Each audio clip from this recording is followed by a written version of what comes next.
আপনাদের সবাইকে আমন্ত্রণ জানাচ্ছি ভূত.com-এ। আজকে 199তম এপিসোড। আমার কাছে 200তম এপিসোড যতটা গুরুত্বপূর্ণ, 199তম এপিসোডও ঠিক ততটাই গুরুত্বপূর্ণ। কারণ 199তম এপিসোড মানে আমরা সেই 101 থেকে 199 পর্যন্ত একসাথে আছি, এবং 200 এপিসোড হওয়া মাত্রই আমরা একটা নতুন অধ্যায়ে পদার্পণ করব। সুতরাং খুবই ইম্পর্ট্যান্ট একটা এপিসোড আজকে, আর 200তম এপিসোড তো বটেই। তো আমরা চেষ্টা করব আপনাদের ভালো লাগানোর জন্য। অনেক অনেক দিন পরে আবারও ফিরে এসেছেন আপনাদের জন্য হাফেজ মাইনুদ্দিন সাহেব। তিনি তার ঘটনা শেয়ার করবেন। একই সাথে আপনাদের জন্য ফিরে এসেছে সাবিত, এবং আগামী এপিসোডে আপনাদের জন্য থাকবে মোস্তফা আলম রোমান, এবং সেই সাথে আপনারা যারা ঘটনা পাঠাবেন তাদের ঘটনা আমরা রাখব।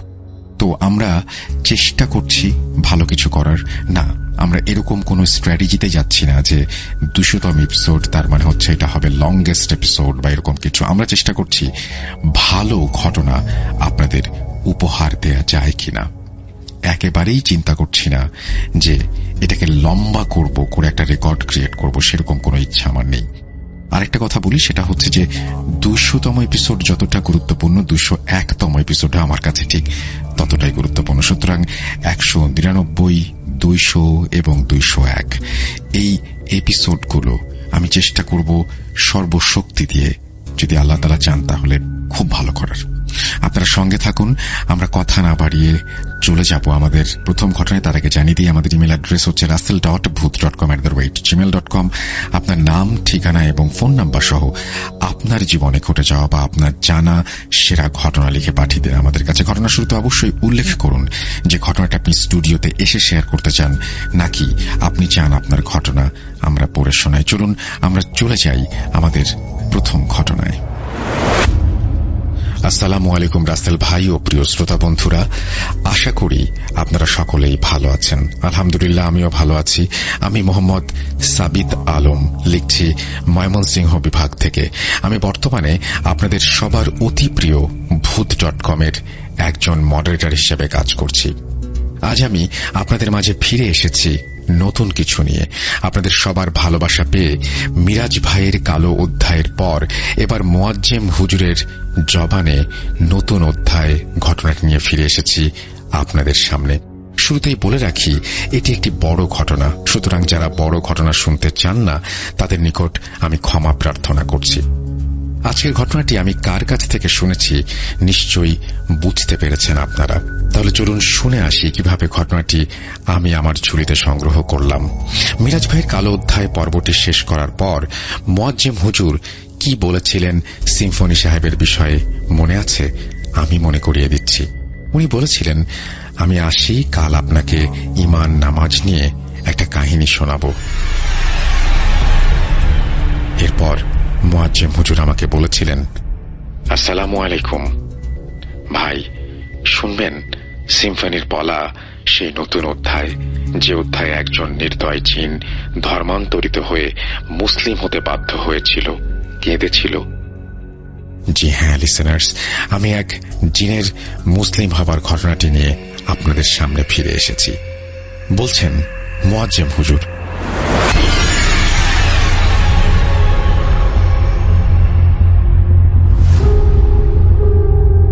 সেদিন সিম্ফনি ভাই আমাকে মিরাজের জীবনের কালো অধ্যায়ের ইতি টেনে ওনার জীবনের একটি কাজ আমার সাথে শেয়ার করবেন বলে জানিয়েছিলেন, যে কাজে একজন বিধর্মী জিন নিজ ধর্ম ত্যাগ করে ইসলাম ধর্ম গ্রহণ করেছিল।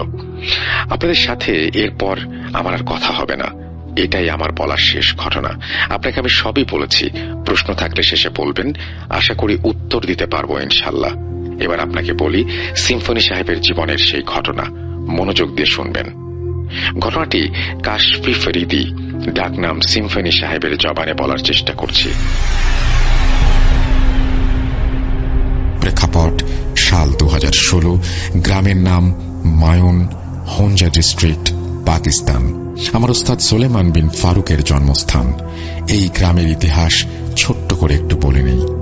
মায়ুন পাকিস্তানের উত্তরে অবস্থিত হিমালয় পর্বতের হঞ্জা অঞ্চলে অবস্থিত একটি গ্রাম এবং খুবই কৃষির জন্য ছোট অঞ্চল। এই গ্রামটি প্রাচীন সিল্ক রোডের একটি পথের পাশে অবস্থিত এবং চীন, আফগানিস্তান, ভারত এবং পাকিস্তানের মধ্যে একটি প্রধান বাণিজ্যিক ক্রস রোড হিসেবে ব্যবহৃত হয়। এটি একটি বিপর্যস্ত এবং প্রাগৈতিহাসিক অঞ্চল, যেখানে বহু শতাব্দী ধরে চীন, ভারত, পাকিস্তান এবং পাকিস্তানের মধ্যে ঝড়ে ঝড়ে লড়াই হয়েছে। প্রতি বছর এই গ্রামের সীমানা ঘেঁষে একটি মেলার আয়োজন করে থাকে ট্র্যাডিশন হিসেবে। ধর্মীয় অনুশাসন ও নানাবিধ প্রাচীন রিচুয়াল সিক্রেটলি পালন করা হয় এই মেলায়। বহুবার এই রিচুয়ালের বিরুদ্ধে ব্যবস্থা নেওয়া হলেও সিক্রেট রিচুয়ালগুলো থামানো সম্ভব হয়নি। মেলা শেষ হবার 17 দিন পর আমার উস্তাদ সুলাইমান বিন ফারুকের কাছে একজন কৃষক এসে উপস্থিত হন।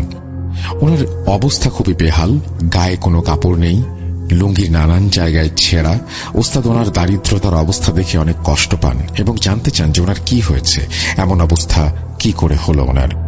উনি কাঁদো কাঁদো কণ্ঠে বলেন, হুজুর, ডাক্তার দেখাতে দেখাতে আমি নিঃস্ব, আমার আর কোনো সম্পদ অবশিষ্ট নেই, আমি পথের ভিখারি হয়ে গেছি, মেয়ে দুটিকেও বাঁচাতে পারছি না, আমাকে দয়া করে আল্লাহর ওয়াস্তে সাহায্য করুন। এই বলে উনি একজন 10-12 বছর বয়সী বাচ্চার মতো করে কাঁদছিলেন। উস্তাদ ওনাকে শান্ত করে সম্পূর্ণ ঘটনা বলতে বলেন। উনি বলেন, আজ থেকে 17 দিন আগে মায়ুনের মেলায় যাবার পর থেকে তার মেয়ে দুটো কেমন যেন হয়ে গেছে, ঘুমায় না, খায় না, গাছে উঠে পাখি ধরে মেরে ফেলে আর সেগুলোকে খাদ্য হিসেবে গ্রহণ করে। যে মেয়েরা অন্ধকার ভয় পেত তারা আলো সহ্য করতে পারে না, সারাদিন নিস্তেজ হয়ে ঘুমায় আর রাতে সারা বাসায় চলাচল করে, মুরগির খোয়ারে গিয়ে মুরগির মাথা টেনে আলাদা করে ফেলে, রাতের বেলা উঠোনে গিয়ে নানান ধরনের অঙ্গভঙ্গি করে, নানান কথা বলে, উর্দু, আরবি আরো অনেক ভাষায়। একদিন ছোট যমজ রাতে পানি পানি বলে চিৎকার করছিল। ওর মা ওকে পানি এনে দিলে এক ঢোকে ও পানির বোতল খালি করে ফেলে। এরপরে বাথরুমে চলে যায় দৌড়ে। ওর আম্মি ভয়ে ওর সাথে বাথরুমে গিয়ে দেখে মেয়ের ইউরিনের কালার সম্পূর্ণ লাল। মা বুঝতে পারে পানি না খাবার ফলে এমন অবস্থা হয়েছে তার। আমি গ্রামের ডাক্তারকে খবর দেই। উনি আসেন, পরীক্ষা করেন আর বলেন 2 মেয়েরই বাজে ধরনের ডিহাইড্রেশন আর ইউরিন ইনফেকশন হয়েছে, তাদের খাবার দাবারের অনেক সমস্যা চলছিল। ডাক্তার কিছু ভিটামিন লিখে দিয়ে ডাক্তারখানায় যাবার পরামর্শ দেন। হুজুর, প্রতিবেলা 2 মেয়ের এত ওষুধ আর ইঞ্জেকশন কিনতে কিনতে আমার সমস্ত টাকা পয়সা এখন শেষ, কিন্তু এতগুলো টাকা খরচ করেও আমার মেয়ে দুটোকে এখন অবধি সুস্থ করতে পারলাম না। এখন আমার সমস্ত টাকা পয়সা শেষ, আমার মেয়ের চিকিৎসা করাতে করাতে আমি নিঃস্ব। এরপর নিরুপায় হয়ে আমি আমার মেয়েদের বাসায় নিয়ে চলে আসি। বাসায় আনার পর আমার মেয়েদের অবস্থা আর ভালো তো হয়নি, বরং আরো খারাপ হতে চলেছে। তাদের আচরণ আগের থেকেও অনেক বেশি এলোমেলো, কথা বলে আস্তে আস্তে, কথায় কথায় মারতে আসে, বিভিন্ন ভাষায় ভয় দেখানো, কোরআন শরীফ এবং ধর্মের প্রতি অনীহা, প্রচুর পরিমাণে ভয়ে জীবনযাপন করছি। এখন আমাদের হাতে আর কোনো টাকা পয়সা নেই। গ্রামের মানুষেরা বলছে ওদের উপরে নাকি জিনের ভর হয়েছে, কেউ নাকি কালো জাদু করেছে। সবাই বলছে ওদের যেন আপনার কাছে নিয়ে আসি, আপনি নাকি এই বিষয়ে অনেক দক্ষ। দয়া করে আমার মেয়ে দুটোকে সাহায্য করুন হুজুর, আপনার পায়ে পড়ি, আমার মেয়ে দুটোকে সাহায্য করুন। এই বলে লোকটি কাঁদতে শুরু করে। এবার হুজুর বলেন, ভাইজান, আপনি শান্ত হন, দয়া করে কান্নাকাটি করবেন না। আপনার মেয়েদের কথা আমি শুনলাম, এবার বলুন তো আপনার নাম কি এবং আপনি কোথা থেকে আসলেন? উনি বললেন ওনার নাম মোহাম্মদ ওয়াসিম। এরপর হুজুর বলেন, আচ্ছা ঠিক আছে ওয়াসিম ভাই, আমাকে কি নিয়ে যেতে পারবেন আপনাদের বাসায়? আমি একবার আপনার বাসায় যেতে চাই এবং আপনার মেয়েদের সাথে এবং আপনার বাড়ির আশেপাশের মানুষ সকলের সাথে কথা বলতে চাই। আপনার মেয়েদের যে ডাক্তারের কাছে নিয়ে চিকিৎসা করিয়েছেন সেই ডাক্তারের সাথেও কথা বলতে চাই। হুজুরের কথাগুলি শুনে ওনার চেহারায় একটা স্বস্তি ফিরে এলো। উনি হুজুরকে ধন্যবাদ জানালেন এবং জিজ্ঞেস করলেন যে উনি কবে তার বাসায় যেতে পারবেন। হুজুর ওনাকে জানান আগামীকাল যাবেন। ওয়াসিম সাহেব আল্লাহর কাছে হুজুরের জন্য দোয়া করলেন এবং বিদায় নিয়ে চলে আসলেন। পরদিন সকালে ওস্তাদ মেলা কমিটির সদস্যবৃন্দের সাথে কথা বলতে গেলেন এটা জানতে যে মেলায় কোনো সিক্রেট রিচুয়াল করা হয়েছিল কিনা। যথারীতি তারা সকলে এই বিষয়টিকে একেবারে বাতাসে উড়িয়ে দিলেন আর ওস্তাদকে সেখান থেকে চলে যেতে বললেন। ওস্তাদ আবার বাসায় না গিয়ে ওয়াসিম সাহেবের বাড়ি গেলেন আসরের একটু আগে। সেখানে গিয়ে উনি নিজের মতো করে একটা ইনভেস্টিগেশন করলেন এবং ওয়াসিম সাহেবের বাসায় আশেপাশের মানুষের সাথে কথা বললেন। ভাই, বর্তমান সময়ে এই ইনভেস্টিগেশনকে আমরা ডকুমেন্টারি বলে থাকি। উস্তাদ ওয়াসিম সাহেবের প্রতিবেশী হাসমত সাহেবের বাসা থেকে ওনার ইনভেস্টিগেশন শুরু হয়। হাসমত সাহেবের বাসার দরজায় নক করলে হাসমত সাহেব বেরিয়ে এসে তাকে সালাম দেন এবং তাদের সাথে কথাবার্তা হয়। হাসমত মিয়া, ওয়াসিম সাহেবের মেয়েদের যে সমস্যা জানেন? হাসমত সাহেব বলেন, জি হুজুর জানি। বলেন তো একটু। সাহেব, মেলার দিন রাত 8টায় ওয়াসিম ভাইয়ের বাসা থেকে চিৎকারের শব্দ শুনতে পাই আমরা। ওনার বাসায় গিয়ে বিষয়ে জানতে চাইলে উনি বলেন যে এমন কোনো চিৎকার ওনারা নাকি শোনেননি। আমরা চলে আসি কথা শেষ করে। 10টার দিকে আমরা খেতে বসি। জানালার সামনে হালকা আলোয় হঠাৎ দেখি ওয়াসিম ভাইয়ের এক মেয়ে এসে আমাদের জানালার সামনে দাঁড়িয়ে।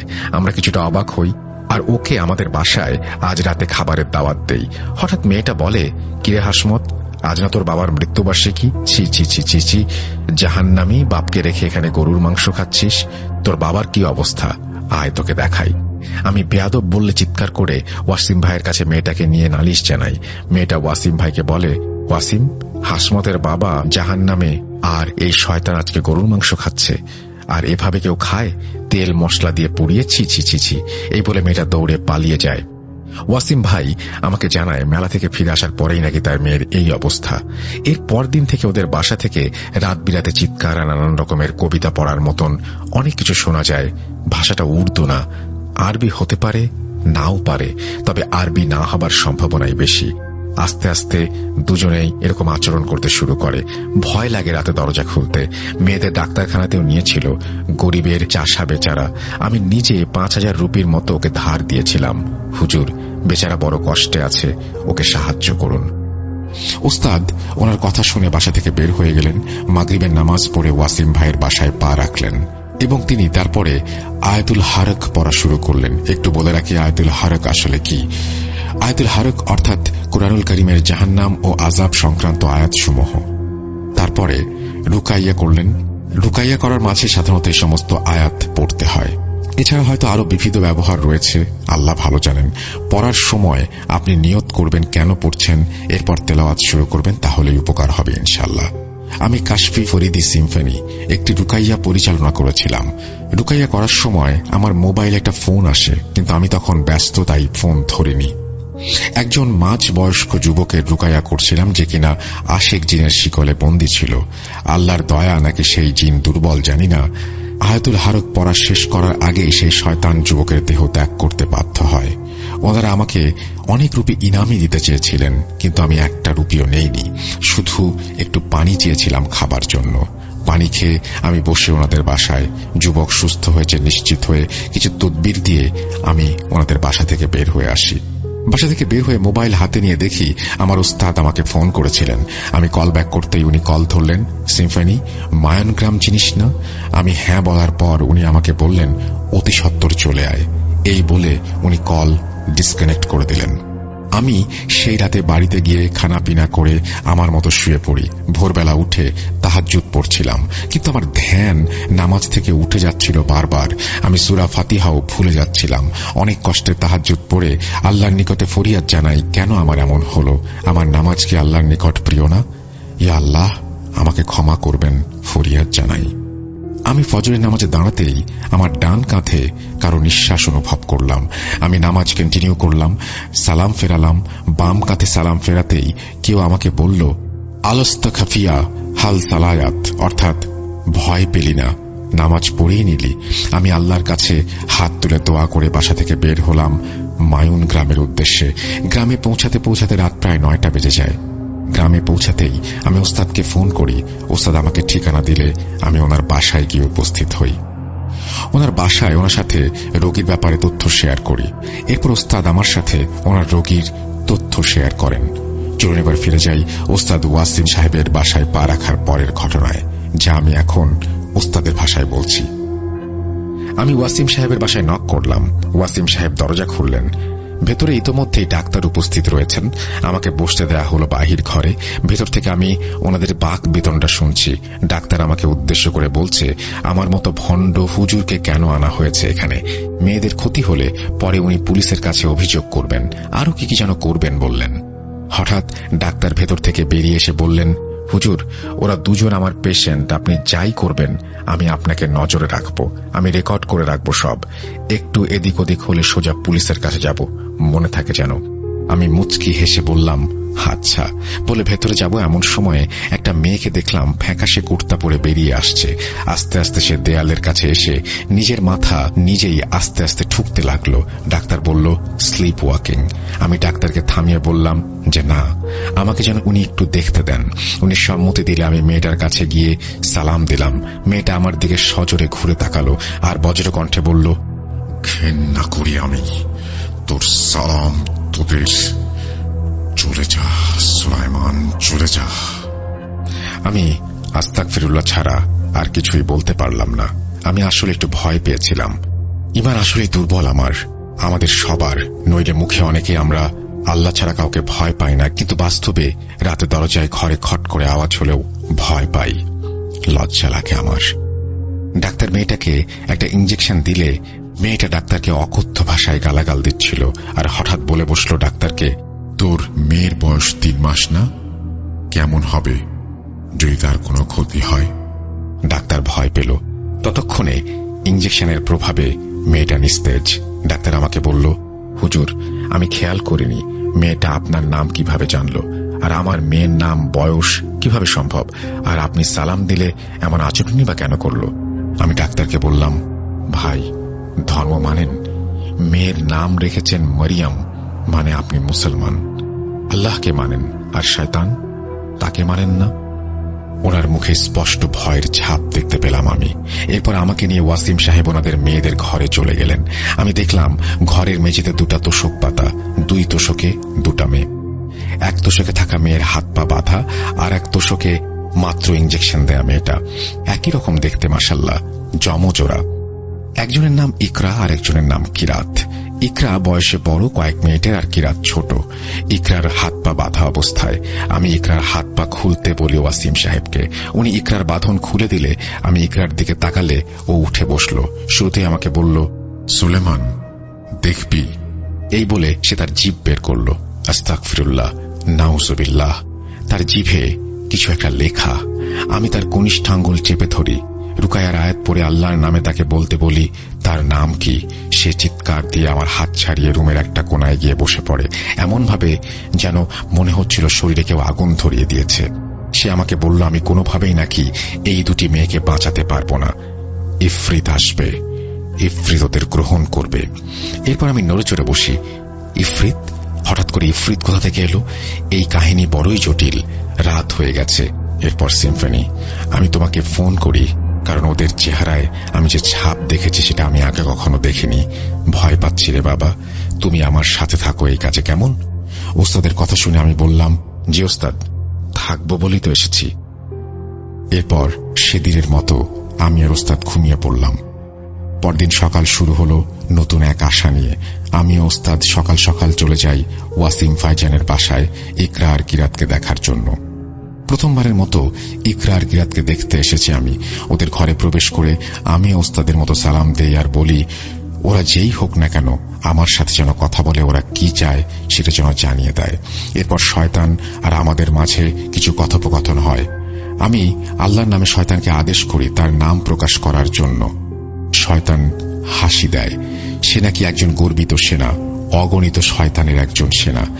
ইকরা শয়তানি গলার ঠাট্টা করে হেসে বলে, খুব ভালো, প্রয়োজন হলে আমি তাকে হারুত বলে ডাকতে পারি। সে আরো বলে সে এখানে তার কাজের চেয়েও বেশি কিছুর জন্য এসেছে। এই কাজ সেই কাজ যে কাজের রাস্তা হলো এক অন্ধকার যা সবার অন্তরে বিরাজ করে। ওস্তাদ ওকে মিথ্যা বলতে বারণ করেন, কারণ হারুত কখনোই তার নাম হতে পারে না। আমি তাকে বলি, শয়তান, তোর প্রতারণার কোনো সীমা নেই। মানুষের আত্মায় স্থিতিস্থাপক একটি ছোট্ট বিশ্বাসের আলোয় সবচেয়ে ধূর্ত শয়তানকেও পরাজিত করতে পারে। আমরা তোর এই প্রভাব প্রত্যাখ্যান করি এবং তোর প্রতারণার বিরুদ্ধে দৃঢ়ভাবে পদক্ষেপ গ্রহণ করি। কিরাত এবার হাসি দিয়ে বলে, হয়তো মানুষের আত্মায় স্থিতিস্থাপক, কিন্তু তারা কত সহজে প্রলোভনের কাছে নতি স্বীকার করে। আমি শয়তানকে বলি তার এই সমস্ত প্রলোভন মানুষের জন্য একটি পরীক্ষা, যা তাদের সংকল্পকে শক্তিশালী করে ও আল্লাহর কাছে ডাকে আর ঈমান মজবুত করে। কিরাত ব্যঙ্গ করে, এটা নাকি ভঙ্গুর ধারণা। আমি তাকে বলি, তার দেখানো যা কিছু সেটা একটা মিথ্যা মায়া মরীচিকা, যা নিবিড় দোয়ার পরিদর্শনে অদৃশ্য হয়ে যায়। আসল পূর্ণতা আসে আল্লাহর প্রতি ভালোবাসা থেকে, একে অপরের প্রতি সমবেদনা থেকে। আমি বলি যে তার ভেতর শূন্য যা আছে সেটা অলীক কল্পনা দিয়ে ঢাকতে পারবে না। ইকরা এবার একটু ঘাবড়ে যায়, বলে, হুজুর, তুই মানুষের লোভ এবং আকাঙ্ক্ষার গভীরতাকে অস্বীকার করিস? শোন, আমি তাদের দুর্বলতাকে কাজে লাগাবো যতক্ষণ না পর্যন্ত তারা শূন্যে হারিয়ে যায়, আত্মাহীন শরীর ছাড়া আর কিছু যেন অবশিষ্ট না থাকে। আমি বলি, তার এই অহংকার তার পরাজয়ের কারণ হতে পারে, কিন্তু মানুষের আত্মা আসলে স্থিতিশীল। তারা আল্লাহর প্রতি বিশ্বাসের মাধ্যমে শক্তি খুঁজে পায়। কিরাত এবার গর্জন করে, আশা আশা আশা আশা একটা ভঙ্গুর জিনিস, তবে আমি মানতে বাধ্য যে আপনার ইচ্ছা শক্তি আকর্ষণীয়। আমি তাকে বলি, যতদিন মানুষের মনে আল্লাহর বিশ্বাসের শিখা চলবে ততদিন তাদের এই রাত চিরকাল স্থায়ী থাকবে না। একটি নতুন দিনের আবির্ভাব হবে, ভোর আসবে। এরপর কিরাত আর ইকরা চুপচাপ গভীর ঘুমে আচ্ছন্ন হয়ে পড়ে। এরপর আমরা দুইজন তার নাম নিয়ে গবেষণা করি। হারুত, সে অবশ্যই মিথ্যা বলছে, কারণ হারুত ইসলাম ধর্ম মতে একজন ফলেন অ্যাঞ্জেল, সে কাউকে পজেস করে না। হারুত এবং মারুত ইসলামিক ঐতিহ্যে উল্লেখিত দুটি ব্যক্তিত্ব। কিছু ইসলামিক গ্রন্থের মতে তারা দুজনই ফেরেশতা ছিলেন এবং আল্লাহর প্রতি মানব জাতির বিশ্বাস এবং নৈতিক সততা পরীক্ষা করার জন্য আল্লাহর কর্তৃক পৃথিবীতে অবতীর্ণ হয়েছিলেন। তাদের দুনিয়াতে আসার এবং থাকার কিছু ইচ্ছা মঞ্জুর করা হয়েছিল এবং মানুষের আচরণ পর্যবেক্ষণ করার জন্য তাদের ব্যাবিলনে রাখা হয়েছিল, কিন্তু এক পর্যায়ে তারা নিজেরাই প্রলোভনের কাছে নতি স্বীকার করেছিলেন এবং নিজেরাই পাপ কর্মে লিপ্ত হয়েছিলেন। তাহলে ইকরা ও কিরাতের ভেতরে থাকা শয়তান অবশ্যই মিথ্যা বলছে, আমাদের দুর্বলতার সুযোগ নিচ্ছে। শুধু হারুতের কথা বলছে, মারুতের কথা বলেনি। তার চাল এমন হতে পারে যে দুইজন যমজ মেয়ে পজেসড সেহেতু আমরা ভাবতে পারি হারুত এবং মারুত এই দুইজন যমজ বোনকে কবজা করেছে। কিন্তু ওস্তাদের মতে সে সালাম শুনে রেগে গিয়েছিল, তার মানে সে মুসলিম নয়, অর্থাৎ সে মিথ্যা বলছে। কি করি, কোনো ক্লু নেই, কোনো প্রমাণ নেই, বুঝতে পারছিলাম না। এমন সময় শয়তানের বলা একটি কথা ওস্তাদের মাথায় আসে, ইফরিত আসবে। সেদিন আমরা কিরাত এবং ইকরার সাথে দেখা করিনি। আমি আর ওস্তাদ মিলে সেদিন ঈশার নামাজের পরে সেই এলাকার গণ্যমান্য আলেমদের সাথে কথা বলতে থাকি ইফরিতের বিষয়ে। আমাদের সকলের কথা তর্ক বিতর্কে একটা ফল উঠে আসে, সেটা হচ্ছে যে কোনোভাবে হোক এই মেয়ে দুটোর উপরে কোনো একটা রিচুয়াল করা হয়েছে ইফরিতের যে কোনো কার্য সাধন করবার জন্য। আর সেই শয়তান মেয়ে দুটিকে বন্দী করেছে সেই শয়তান আসলে ইফরিতের সেনা হতে পারে। আমরা পরদিন সকাল সকাল চলে যাই ওয়াসিম ভাইয়ের বাসায়। ইকরা এবং কিরাতের ঘরে প্রবেশ করতেই দেখলাম ওরা ঘুমাচ্ছে। কিরাত বলে যে কত অপবিত্র একটা দিন, এই দিনে নাকি রুকাইয়া করা ঠিক হবে না। তার ঠোঁটের পাশে রক্ত, জামার চারপাশে ছোট ছোট রক্তের দানা বিদ্যমান। কিরাত হঠাৎ চুপ হয়ে গিয়েছিল। এরপর হঠাৎ একটা বিদঘুটে হাসি দিয়ে কিরাত বলতে শুরু করে। একদিন ফ্যাকাশে আলোকিত ঘরে কিরাত কথা বলার জন্য তৈরি হচ্ছিল। তার চোখ হঠাৎ চকচক করে উঠল। তার শরীরে শয়তানের উপস্থিতি তার কণ্ঠকে বিকৃত করে দিয়েছিল। আমি আর ওস্তাদ মেয়েটির শরীরে থাকা শয়তানের সাথে শব্দের যুদ্ধে জড়ানোর জন্য প্রস্তুত হচ্ছিলাম। পরিবেশ কেমন যেন ভারী হয়ে ওঠে। এরপর কিরাতের সাথে আমাদের কথা শুরু হয়। ওস্তাদ তার কণ্ঠে দৃঢ়তা এনে বলতে শুরু করলেন, ইফরিতের ষড়যন্ত্র ধরে ফেলেছি এবং তাকে তার নাম রিভিল করার জন্য আদেশ করছি। হুজুরের আদেশ শুনে শয়তান মুচকি হেসে জবাব দিল, হুজুর, নামের অনেক ক্ষমতা আছে, তাই না? এই কথা শুনে আমি ওস্তাদ চুপ করে রইলাম। এরপর সে বলল সে তার নাম প্রকাশ করবে যদি আমরা তার 3টি ধাঁধার উত্তর দিতে পারি। ওস্তাদ নিঃশব্দে মাথা নাড়লেন আর বললেন যে আমরা প্রস্তুত। আমি তাকে বললাম ধাঁধাগুলো জিজ্ঞেস করতে যেন আমরা সেগুলো সমাধান করতে পারি। শয়তান হেসে উঠল, খুব ভালো। ধাঁধা 1, আমি বেঁচে নেই কিন্তু আমি বড় হতে পারি। আমার ফুসফুস নেই কিন্তু আমার বাতাস দরকার। আমি কি? কিছুক্ষণ ভাবলেন ওস্তাদ, এরপর আত্মবিশ্বাসের সাথে উত্তর দিলেন, আগুন। শয়তান ঝাঁকুনি দিয়ে বলল, ধাঁধা 2, আমি মুখ ছাড়া কথা বলি এবং আমি কান ছাড়াই শুনি। আমার শরীর নেই কিন্তু বাতাসের সাথে বেঁচে আছি। আমি কি? আমি হুজুরের কানের কাছে ঝুঁকে ওনার সাথে উত্তর আলোচনা করে হেসে বললাম, প্রতিধ্বনি। শয়তানের চোখ সরু ও স্পষ্ট হতাশা বিদ্যমান। এখন আমার তৃতীয় ও সর্বশেষ চ্যালেঞ্জ। আমি তোর দাস, তবুও তুই আমাকে নিয়ন্ত্রণ করতে পারিস না। আমি একটি শক্তিশালী শক্তি, কিন্তু তুই আমাকে সমৃদ্ধ করতে পারিস। আমি কি? আমি ওস্তাদের ধাঁধাটির উত্তর গভীরভাবে চিন্তা করলাম। ঘরটা নিস্তব্ধ হয়ে গেল। শুধু একটা মোমবাতির শিখা কর্কশ শব্দ বাতাসে ভাসছে। মনে হচ্ছিল যেন অনন্তকাল ধরে চলছে আমাদের প্রশ্ন উত্তরের খেলা। ওস্তাদ অবশেষে বললেন, শয়তান, তোর ধাঁধার উত্তর হলো জ্ঞান।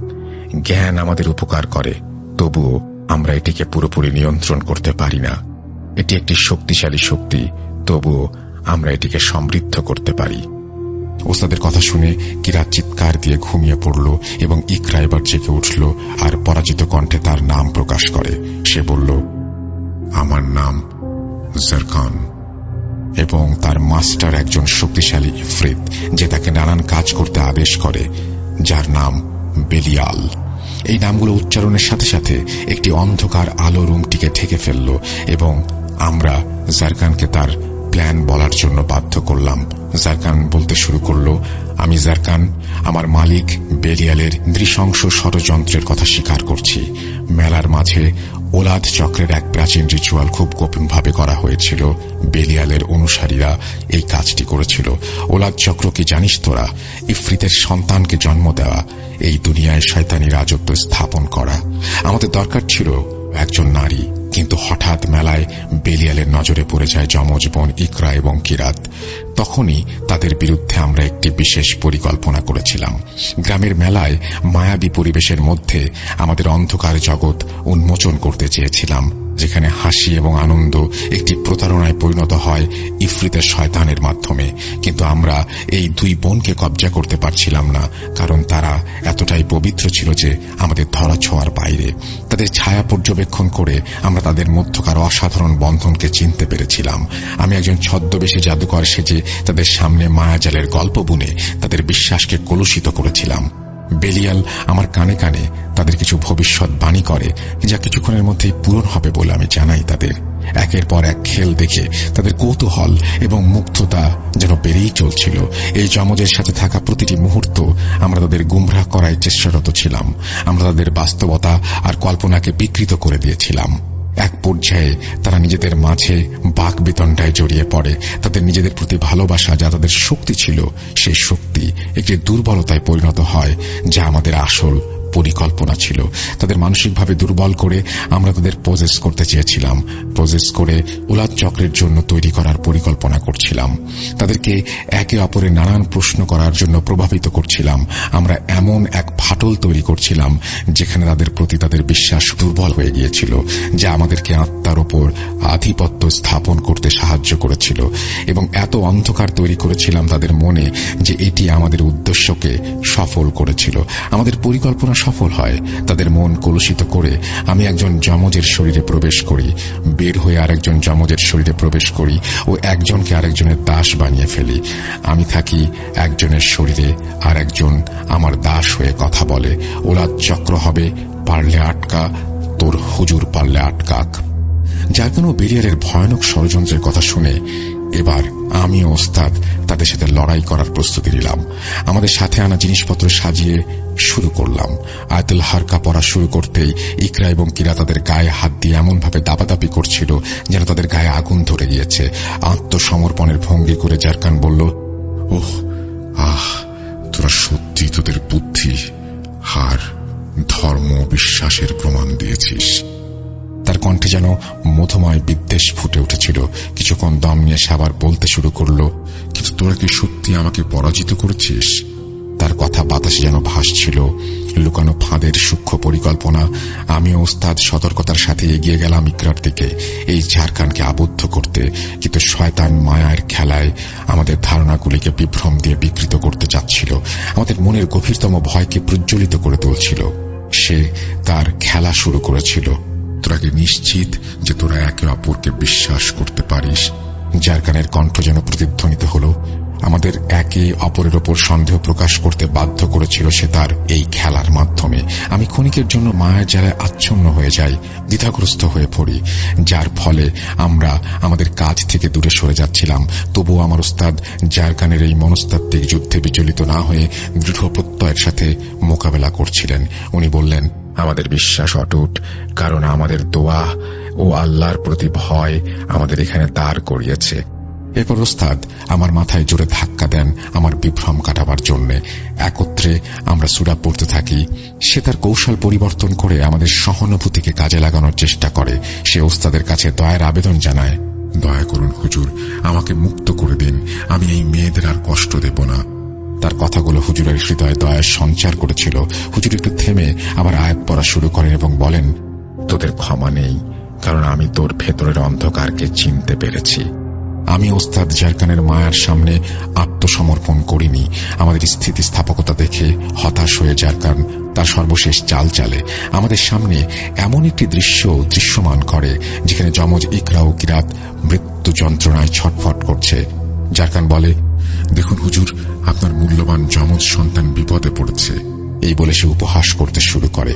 এখন কি আয়াত পড়া বন্ধ করবেন? হুজুর ক্ষণিকের জন্য ভয় পেলেও তিনি নিজেকে ইস্পাত কঠিন করে নিলেন। আমি শয়তানকে বললাম, আমি এই দুই বোনের সুস্থতা কামনা করি এবং মেয়েদের মনকে কেউ আধার দিয়ে ঢেকে দিতে পারবে না ইনশাআল্লাহ। এই বলে আমি এবং হুজুর উচ্চ স্বরে আয়াত পড়া শুরু করি। জারকান বুঝতে পারছিল সে আটকে গেছে, তার পক্ষে আর এই লড়াই চালিয়ে যাওয়া সম্ভব নয়। হঠাৎ মাগরিবের আজান দিল। আমরা ডুকাইয়া বন্ধ করে উঁচু করে নামাজ পড়ে নিলাম। দুই বোনের ঘরে আবার প্রবেশ করতে দেখলাম দুই বোন আমাদের পা জড়িয়ে ধরে কাঁদছে। জারকান দুই বোনের কণ্ঠে একসাথে বলল, হুজুর, আল্লাহ মহান, এই যুদ্ধে আমি বুঝতে পেরেছি যে আল্লাহর নূর কি। এই দুই বোন পবিত্র, ওদের আমি কবজা করলেও কলুষিত করতে পারিনি। আল্লাহর নূরের জন্য লড়াই করেছিলেন আপনারা, তাও আজান দিতেই আল্লাহর দরবারে দাঁড়িয়ে গেলেন। এত ভক্তি, আমার ভুল হয়ে গেছে, আমাকে মুসলিম ধর্মের অনুসারী করুন। আল্লাহ সত্যি, কোরআনের আয়াতের আগুন শয়তানের কি অবস্থা করে আমি বুঝেছি, আমাকে ইসলাম শিক্ষা দিন, দয়া করুন। আমরা জারকানকে বলি ইসলাম শিক্ষা নেবার সাথে সাথে যেন সে এই শরীর দুটো ছেড়ে দেয়। সে রাজি হয়। এরপর দুই বোনকে অজু করিয়ে সামনে বসে তাদের ভেতরে থাকা জারকানকে উচ্চারণ করালাম কালিমা। আস্তে আস্তে মেয়ে দুটি মাটিতে লুটিয়ে পড়ে আর আমরা কানে শুনতে পাই, আসসালামু আলাইকুম। সুস্থ হয়ে যায় মেয়ে দুটি আল্লাহর রহমতে। এরপর গ্রামের কমিটির সাথে কথা বলে মেলা কমিটির বিরুদ্ধে ব্যবস্থা নেওয়া হয় ও কমিটি মেম্বার বদল করা হয়। ইনশাল্লাহ এরপর থেকে গ্রামে আশা করি আর কোনো রিচুয়াল হয়নি। আমার ওস্তাদ এরপর আমাকে অনেক কথা বলেন যা আমি বলে সময় নষ্ট করব না, তবে প্রশ্ন থাকলে করতে পারবেন। এই ছিল সিম্ফনি সাহেবের শেষ কথা। ভাই, এখন যদি কোনো প্রশ্ন থাকে করুন।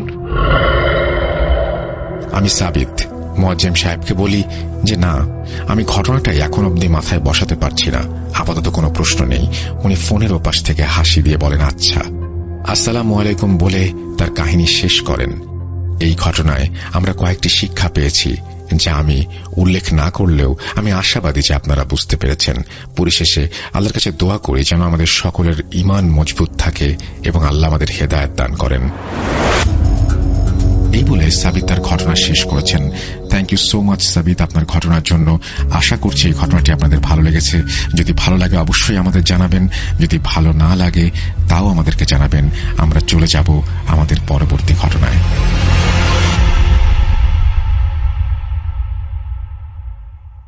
এই ফাইলটি ডাউনলোড করেছেন episodevideo.com। Entertainment is a must. অনেক ফাইল ডাউনলোড করার জন্য স্বাধীন এখনই ভিজিট পডকাস্ট করুন episodevideo.com।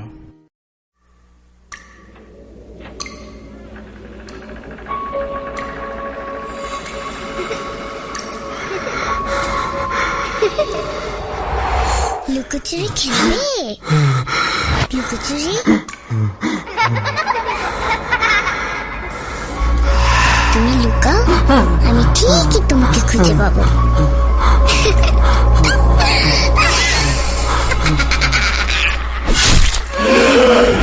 Bhoot.com with Russell. আপনাদের সবাইকে আরো একবার স্বাগত জানাচ্ছি। আমি রাসেল। আশা করছি আপনারা সবাই ভালো আছেন এবং ভালোর দলে আছেন। আমিও ভালো আছি এবং ভালোর দলে আছি। আমরা আমাদের পরবর্তী ঘটনায় যাব। আশা করছি এই ঘটনাটি আপনাদের ভালো লাগবে। যেভাবে লেখা আছে আমি সেভাবেই শুরু করছি। আসসালামু আলাইকুম রাসেল ভাই, কেমন আছেন তা জিজ্ঞেস করলাম না। আশা করি অনেক ভালো আছেন, কারণ আপনি সবসময় ভালোর দলেই থাকেন। আমি মোহাম্মদ সিয়াম বলছি, ময়মনসিংহ বিভাগের জামালপুর ইসলামপুর থেকে। আমি এবার এইচএসসি পরীক্ষার্থী। পরীক্ষা থাকার কারণে স্টুডিওতে গিয়ে ঘটনা শেয়ার করা আমার পক্ষে আপাতত সম্ভব নয়, তাই সিলেক্ট হলে রাসেল ভাইয়ের মুখ থেকে ঘটনা শুনতে চাই। সেই 2017 সাল 8ম শ্রেণী হতে আমি ভূত এফএম এর সাথে যুক্ত আছি। মাঝখানে ভূত এফএম এর ইতি ঘটায় খুব কষ্ট পেয়েছিলাম। ভেবেছিলাম হয়তো আর রাত জেগে ঘটনা শোনা হবে না, তবে প্রোগ্রামটি যত সুন্দরভাবে সারপ্রাইজ হয়ে আমাদের জন্য ফিরে আসবে কল্পনাও করতে পারিনি। আমি এর আগে কখনো ঘটনা পাঠাইনি, এটি ফার্স্ট। লেখার মাঝে যদি কোনো শব্দের ভুল ত্রুটি হয়ে থাকে তাহলে সেটি ক্ষমা সুন্দর দৃষ্টিতে দেখবেন। আজকে যে ঘটনাটি আপনাদের সাথে শেয়ার করব সেটা মূলত আমার আম্মুর চাচাতো বোন, আমার খালামণির সাথে ঘটে যাওয়া ঘটনা। ঘটনার কিছু অংশ আমার বাবার কাছ থেকে শোনা, কিছু অংশ আমার নিজের চোখে দেখা। আমি আমার মতো করে লিখছি ঘটনাটি।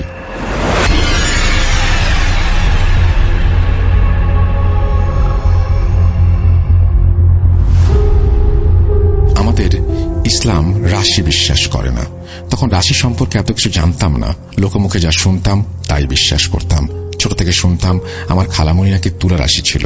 ওনার রাশি নাকি তেমন ভালো না থাকায় ওনার সাথে সবসময় প্যারানরমাল মানে ভৌতিক ঘটনা ঘটতই।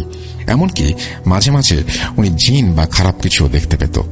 ঘটনা ঘটে 2013 সালে চড়া গ্রীষ্মের দিকে, যখন আমার আম্মু প্রচন্ড অসুস্থ এবং শয্যাশায়ী। তাকে সদ্য ঢাকা মেডিকেল হাসপাতাল থেকে ফেরত পাঠিয়েছে, তাই বাড়িতেই ওনার চিকিৎসার ব্যবস্থা নেওয়া হয়েছিল। একটা কথা বলে রাখা ভালো, আমার আম্মু খুব বাজেভাবে ব্ল্যাক ম্যাজিক দ্বারা আক্রান্ত হয়। সেটা জানতে আমাদের বেশ দেরি হয়ে যায়। যাই হোক, সেদিন রাত 10টা কি 11টার কাছাকাছি বাজে। কারেন্ট নেই। আমরা আমার নানির বাড়িতে থাকতাম। গ্রাম এলাকায় হওয়ায় প্রচুর লোডশেডিং হয় সেখানে। আম্মুর শরীরের কন্ডিশন তেমন ভালো ছিল না। ওনার শরীর অনেক অসুস্থ থাকায় উনি মাঝে মাঝে অনেক অদ্ভুত আচরণ করত। আমার এখনো মনে আছে, আম্মু এক মনে ওপরের দিকে তাকিয়ে কি যেন ভাবছে, বিড়বিড় করছে। কিছুক্ষণ পর ওনার শরীরে প্রচন্ড ব্যথা আর শরীরের জ্বালা অনুভূত হয়। আমাকে কাছে রাখতো, আমি যেতাম, কিন্তু কাছে যাওয়ার সাথে সাথেই আমার হাতে কামড় বসিয়ে দিত, নয়তো শক্ত করে খামচি দিয়ে ধরত। আমি ব্যথার জন্য কষ্ট পাইনি, কষ্ট পেয়েছি আম্মুর এমন অস্বাভাবিক হয়ে যাওয়াতে। তখন আব্বু সিদ্ধান্ত নিল হুজুরের কাছ থেকে কাঁচ পরে আনবে। গ্রামের ভাষায় কাঁচ পরা মানে হচ্ছে লম্বা লম্বা 3টা সুতা নেবে, 3টা সুতা একসাথে করে কি যেন চূড়া পরে ফু দিয়ে একটা গিট্টু দিয়ে দিবে, এবং এই গিট দেবার পরে এর মাঝখানে কোনো ফাঁকা স্থান থাকবে না। এইভাবে পুরো সুতোতে গিট দিয়ে একটা মালার মতো বানিয়ে ফেলতে হবে সেটাকে, যেটা গলায় পড়লে জিন অথবা খারাপ কিছু দ্বারা আক্রান্ত হয় না। আব্বু উপায় না পেয়ে আমার খালামণির হাজবেন্ড অর্থাৎ আমার খালুর কাছে যায় মসজিদে গিয়ে হুজুরের কাছ থেকে কাজ পড়ে আনার জন্য। ঘরে আমি একা, যার জন্য আব্বু নিজে না গিয়ে ওনাকেই পাঠালো হুজুরের কাছে। আমাদের বাসা থেকে খালাদের বাসা একটু দূরে। বিকেলের দিকে খালু বাজারে গিয়েছিল বোয়াল মাছ কিনতে, কিন্তু তার পছন্দ মতো মাছ না পাওয়ায় সন্ধ্যার পর যখন বড় মাছটা তার চোখে পড়ে, সে খানিকটা বেশ দরদাম করেই কিনে নেন। মাছ নিয়ে বাড়ি ফিরতে একটু বেশি রাত হয়ে যায়। মাছ আনার সাথে সাথে তৎক্ষণাৎ খালা মাছ কাটতে বসে এবং ওনাকে বাড়িতে একা রেখেই হুজুরকে ডাকতে চলে যায়। খালামণি মাছ কাটার সময় ওনার কেমন যেন একটা অস্বস্তি বোধ হচ্ছিল। ওনার মনে হচ্ছিল ওনার আশেপাশে কেউ আছে। ঘর থেকেও মাঝে মাঝেই হুটহাট শব্দ আসছে, যেন কেউ ঘরের ভেতরে দৌড়াদৌড়ি করছে, জিনিস ফেলে দিচ্ছে। তো উনি মাছটা ওভাবেই রেখে ঘরে দেখতে যান। ওনার হাতে হ্যারিকেন ছিল। উনি যা দেখেন, ওনার কোমরের নিচে হাঁটু বরাবর হবে একটা কালো কুচকুচে বেড়াল দাঁড়িয়ে আছে। উনি দেখে বেশি রেগে যান এবং হাতের কাছে একটা লাঠি ছিল, যেটা দিয়ে বেড়ালটাকে সজোরে আঘাত করেন। বাড়ি দেওয়া মাত্রই বেড়ালটা রাগে ফোঁস করে শব্দ করে বেরিয়ে আসতে থাকে খালামণির দিকে। খালামণি এটা দেখে রীতিমতো অনেক ভয় পেয়ে যান। তখন ওনার মনে হয় একটা বেড়াল কখনোই মানুষের হাঁটুর সমান হতে পারে না। উনি বেশ ভয় পেয়ে আমাদের বাড়ির দিকে দৌড় দেয়। ওনার জোরে চিৎকার শুনে আমার বড় মামা আর আমার বাবা গিয়ে দেখে খালামণি বাড়ির উঠোনে হাঁটু জড়সড় করে বসে আছে। একদম অন্ধকার রাত, কিছু দেখা যাচ্ছে না, তার মধ্যেই ওনার ওইভাবে বসে থাকাটা তাদের কাছে অস্বাভাবিক মনে হলো। হ্যারিকেনটা পাশেই পড়ে আছে। হ্যারিকেনের চিমনি ভেঙে যাওয়াতে আলোটাও নিভে গেছে। মামা গিয়ে খালাকে ডাকল, কিরে সীমা, তুই এখানে বসে আছিস কেন? উনি কোনো কথা বলে না, নিচ দিক হয়ে বসেই থাকে। তারপর মামা আবারও বলল, এই সীমা, কি হয়েছে তোর? ওঠ এখান থেকে। খালামণি হঠাৎ করে বলে উঠল, ওইখানে মাছ রাখা আছে, মাছ এনে দে, আমি মাছ খাবো, তাড়াতাড়ি এনে দে। ওনার গলার স্বরটা এমন ছিল যে একজন পুরুষ মানুষ অতিরিক্ত মোটা গলায় কথা বলছে। ওইখানে উপস্থিত আব্বু আম্মু ওনার এরকম আচরণ দেখে অনেক ভয় পেয়ে যায়। ওনাকে অনেক ওঠানোর চেষ্টা করে কিন্তু পারে না। তখন মামা আন্দাজ করতে পারল যে মোটেও ভালো কিছু ঘটেনি। মামা অনেক জোরাজোরি করে খালাকে ঘরে আনার চেষ্টা করে, কিন্তু তার শক্তির সাথে পেরে ওঠে না। আব্বুকে এক ঝটকায় সে দূরে ফেলে দেয়। মামা জোরে জোরে আয়াতুল কুরসি পড়ে খালার মাথায় ফু দিলে উনি কিছুটা স্বাভাবিক হয় এবং ওনাকে ঘরে নিয়ে যায়। তারপর মামা খালুকে ফোন দিলে হুজুরকেও সাথে আসতে বলে। খালু জিজ্ঞাসা করলে মামা বলে, তুমি তাড়াতাড়ি আসো আগে। খালু হুজুরকে নিয়ে আসে। হুজুরকে দেখা মাত্রই শুরু হয়ে যায় ভয়ানক তাণ্ডব। হুজুর ওনার হাতে আম্মুর জন্য আনা যে কাঁচ পড়াটা ছিল ওইটা দিয়ে খালার কনিষ্ঠ আঙুলে জোরে শক্ত করে গিট দিয়ে বেঁধে দেন। সাথে সাথে খালা রাগে ক্ষোভে হুজুরকে উদ্দেশ্য করে সেই পুরুষ কণ্ঠে বিভিন্ন গালাগালি করতে থাকে। হুজুর ওনার কথা শুনে রেগে গিয়ে বলেন, দাঁড়া, তোর ব্যবস্থা করছে। এই বলে কিছু শুকনা মরিচ আর মোমবাতি আনতে বলেন আমার মামিকে। মামি এনে দেওয়ার পর হুজুর মোমবাতি দিয়ে শুকনো মরিচগুলো পুড়িয়ে সেই খালামণির নাকের কাছে ধরেন এবং আয়াতুল কুরসি পড়তে শুরু করেন। আমার খালার বিকট চিৎকার। হুজুর আরো শক্ত করে তার কনিষ্ঠ আঙ্গুলটিতে সুতোটা বাঁধার চেষ্টা করেন। সেদিনের মতো সমস্যাটি শেষ হয়ে যায়। পরদিন সন্ধ্যা থেকে খালামণির মাঝে আবারও অস্বাভাবিক আচরণ লক্ষ্য করা যায়। বিছানায় শুয়ে শুয়ে তার উপরের দিকে তাকিয়ে একা একা হাসা, কখনো চোখ বড় বড় করে হাঁ করে তাকিয়ে থাকা ইত্যাদি। আবার শুরু হয় সেই অস্বাভাবিক কণ্ঠস্বর। ঘর থেকে বের হয়ে যেতে চায়। এরপরে আবারও হুজুরকে আনা হয়। খালামণি হুজুরকে দেখেই আবারও রেগে যান, রাগে ফোঁস করতে থাকেন এবং হুজুর মামাকে তখন কিছু মোমবাতির ব্যবস্থা করতে বলেন। হুজুরের কাছে থাকা কিছু গুঁড়ো চক নিয়ে সেই মাটির মধ্যে একটা সার্কেল তিনি তৈরি করেন এবং তার মাঝখানে মোমগুলো বসান। হুজুর এক পাশে বসে পড়লেন আর তার বিপরীত পাশে বসালেন খালাকে। মোমের আলোতে খালার চেহারাটা বিভৎস দেখাচ্ছিল। হুজুর খালামণির কনিষ্ঠ আঙুলে সুত দিয়ে শক্ত করে বেঁধে ফেলেন এবং আয়াতুল কুরসি পড়তে শুরু করেন। এরপর হুজুর আয়াতুল কুরসি পড়তে বসলে সবাই জোরে জোরে আয়াতুল কুরসি পড়তে থাকে। তারপর হুজুর সেই জিনকে ডাকা শুরু করেন। কিছুক্ষণের মধ্যে খালামণির মুখ দিয়ে গড়গড় শব্দ শুনতে পাই আমরা। হুজুরকে সে বলে যে, তুই আবার এসেছিস আমাকে ছাড়াতে। একথা বলার পর শুকনো মরিচ পুড়িয়ে খালামণির নাকের সামনে ধরা হয় এবং আয়াত পাঠ করতে থাকেন এবং তখন বলে, দোহাই লাগে, ছেড়ে দে আমাকে। তারপর হুজুর নাকের কাছ থেকে মরিচটি সরিয়ে নেন এবং জিজ্ঞেস করেন, ওর শরীরে কেন ভর করেছিস? খালা আবারও বলেন, সিরাজ খালু যখন বাজার থেকে মাছ কিনে বাসায় ফিরছিল ওই মাছের লোভেই নাকি সে এসেছে এবং সে কোনো ক্ষতি করত না, কিন্তু তাকে লাঠি দিয়ে আঘাত করে বড় অন্যায় করে ফেলেছে, এর শাস্তি পেতেই হবে। এবার হুজুর 3টা মরিচ একসাথে পুড়িয়ে খালামণির নাকের সামনে ধরেন এবং আঙুল শক্ত করে বাঁধতে শুরু করেন। তারপর সেই কাকুতি মিনতি আর হুমকি, আমাকে ছেড়ে দে, ভালো হবে না। অনেকক্ষণ হুজুর সূরা পড়ার পর সে খালার শরীর ছেড়ে যাওয়ার সিদ্ধান্ত নেয়।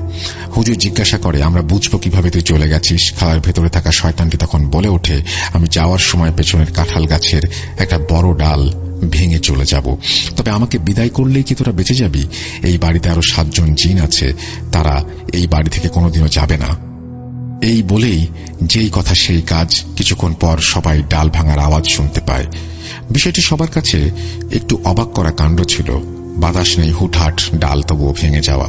আমি নিজে সকালে ঘুম থেকে উঠে দেখেছি কাঁঠাল গাছের একটা বড় ডাল ভাঙা, কারণ রাতে আম্মুর শরীর ভালো না থাকায় ওনার কাছে আমি ঘুমিয়ে পড়েছিলাম আর ঘটনার সময় আমি উপস্থিত ছিলাম না।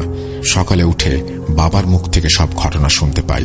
তারপর হুজুর খালামণির শরীরে দোয়া পড়ে ফু দিয়ে বাসায় চলে গিয়েছিলেন আর খালামণি তখনই ঘুমিয়ে পড়েছে এবং পরের দিন দুপুরে তার ঘুম ভাঙে। আশ্চর্য বিষয় হলো, এত কিছু হয়ে গেছে অথচ খালামণি কিছুই বলতে পারেন না। বেড়ালটা দেখে দৌড় দেওয়ার পর উনি কিছু একটা সাথে হোঁচট খেয়ে পড়ে যান, শুধু এটুকুই তার মনে ছিল। আস্তে আস্তে তিনি সুস্থ হয়ে যান। তারপর হুজুরকে বাড়িতে ডেকে এনে পুরো বাড়িটা বন্ধ করে নেই।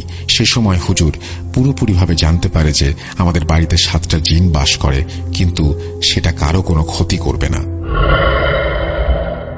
কেটে গেছে 9 বৎসর।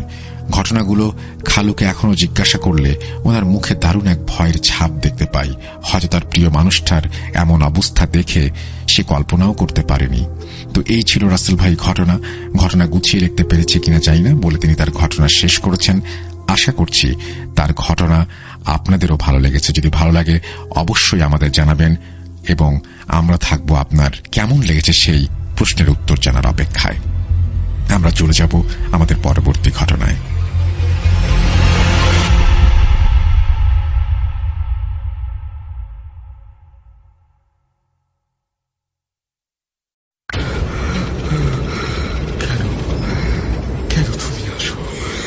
আমি শুধু তোমার সাথেই থাকতে চাই। কিভাবে সম্ভব? মৃতদের এই পৃথিবীতে থাকতে নেই। তুমি চলে যাও প্লিজ, চলে যাও। সবটাই কি ইলুশন, নাকি অন্য জগতের কেউ কখনো হাজির হয়ে যায় চোখের পলকে? ভূত.com with Russell। Welcome back. আপনাদের সবাইকে আরো একবার স্বাগত জানাচ্ছি। আমি রাসেল। আমি জানি যে আপনারা সবাই আমার সাথে আছেন, ভালো আছেন, ভালোর দলে আছেন। আর আমরা আজকে যেহেতু 199তম এপিসোড করছি, এই এপিসোডটা যেহেতু অনেক বেশি স্পেশাল, সুতরাং স্পেশাল কিছু মানুষ না থাকলে কেমন হয়। আর সে কারণেই আমরা আজকে আমাদের এই এপিসোডে নিয়ে এসেছি হাফেজ মাইনুদ্দিন ভাইকে। চলুন কথা না বাড়িয়ে আমরা সরাসরি হাফেজ মাইনুদ্দিন ভাইয়ের ঘটনায় চলে যাই। আশা করছি তার ঘটনাটিও আপনাদের অনেক বেশি আনন্দ দেবে। কথা না বাড়িয়ে আমরা চলে যাচ্ছি ঘটনায়। আমাদেরকে ইমেল করুন সামনের 200তম এপিসোডের জন্য। চলুন মাইনুদ্দিন ভাইয়ের ঘটনায় যাওয়া যাক। সাথেই থাকুন পুরোটা সময়। ভূত.com-এর পাশে থাকুন সব সময়।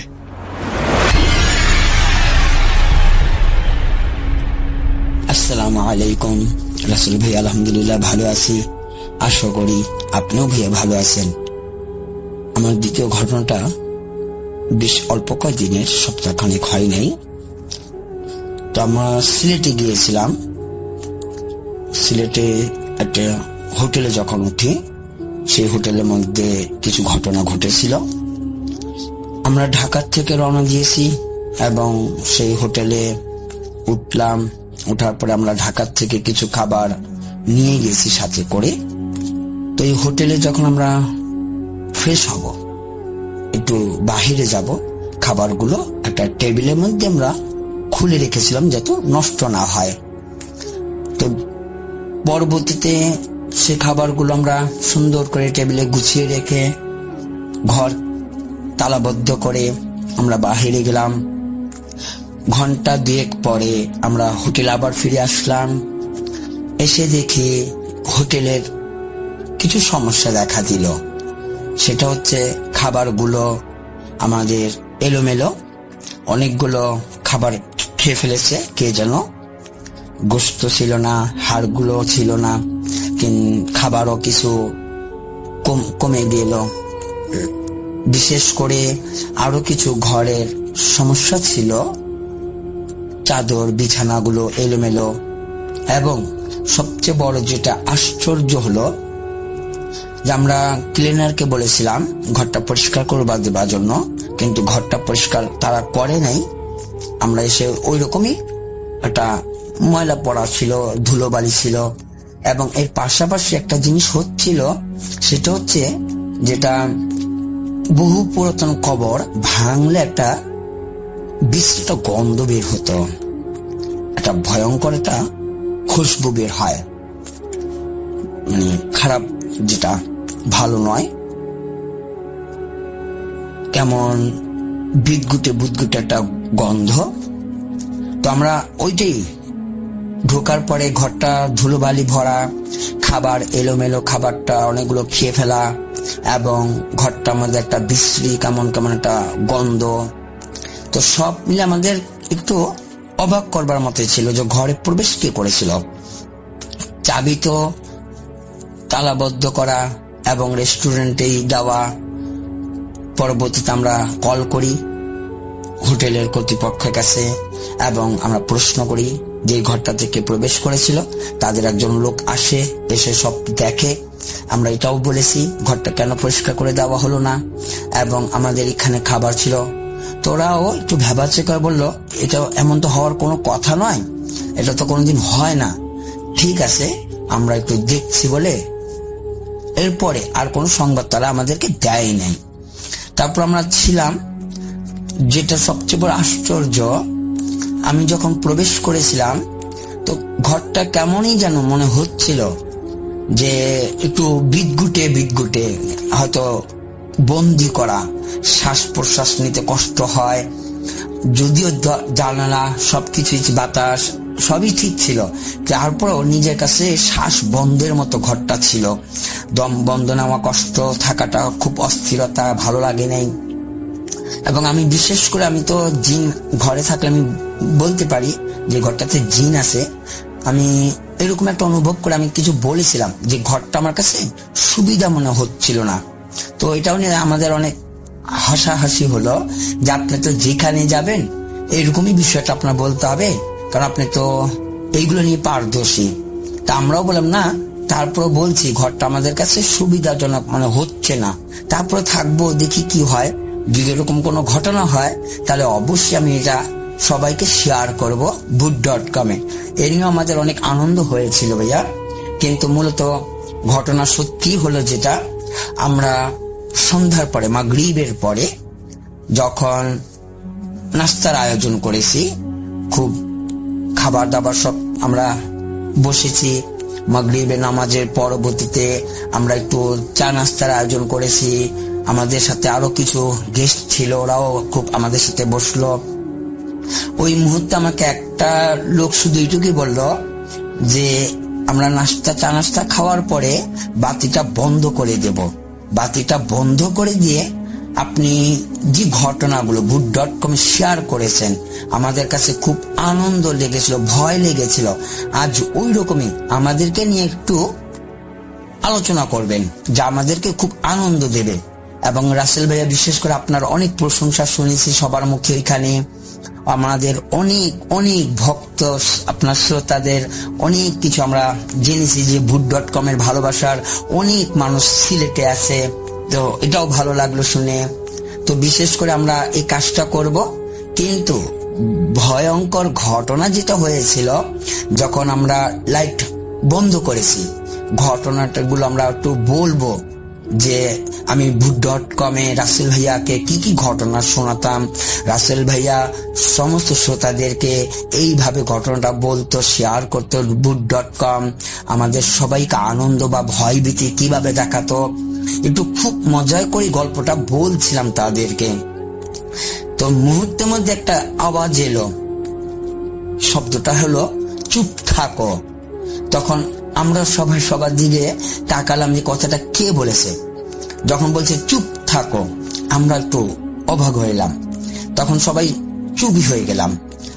একটু পরেই দেখি শব্দ হচ্ছে দরজায় বা আমাদের টেবিলের মধ্যে ঠক ঠক এরকম একটা শব্দ, বিভিন্ন রকমের একটু একটু করে আওয়াজ আসছিল।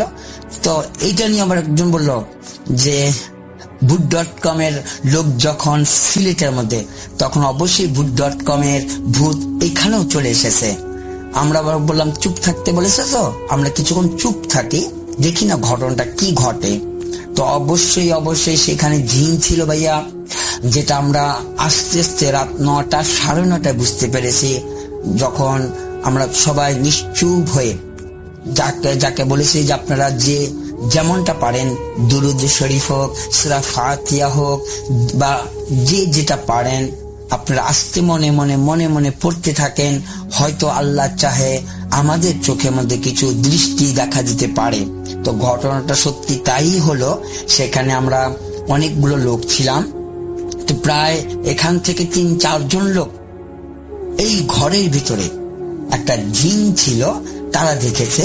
এবং পরবর্তীতে সেটা আমিও খুব কাছে ডেকে কথা বলেছি, এবং যে জিনটার নমুনা এই ছিল, সে বিশাল একটু লম্বা আকৃতির এবং সাদা পোশাক পরিহিত, সাদা টুপি পরা, লম্বা দাড়ি পরা, এবং সে দরজার সামনেই দাঁড়িয়ে।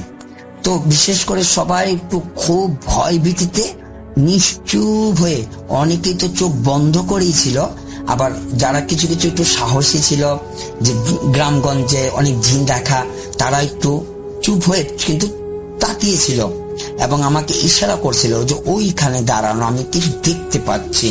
পরবর্তীতে আমি আবার সালাম দিলাম, সালাম দিয়ে বললাম আমরা ঢাকা থেকে এসেছি এবং এখানে আসলাম, এসে আপনার এইরকম একটা উপলব্ধি করতে পারলাম, আপনি কি সত্যি কি এখানে আছেন?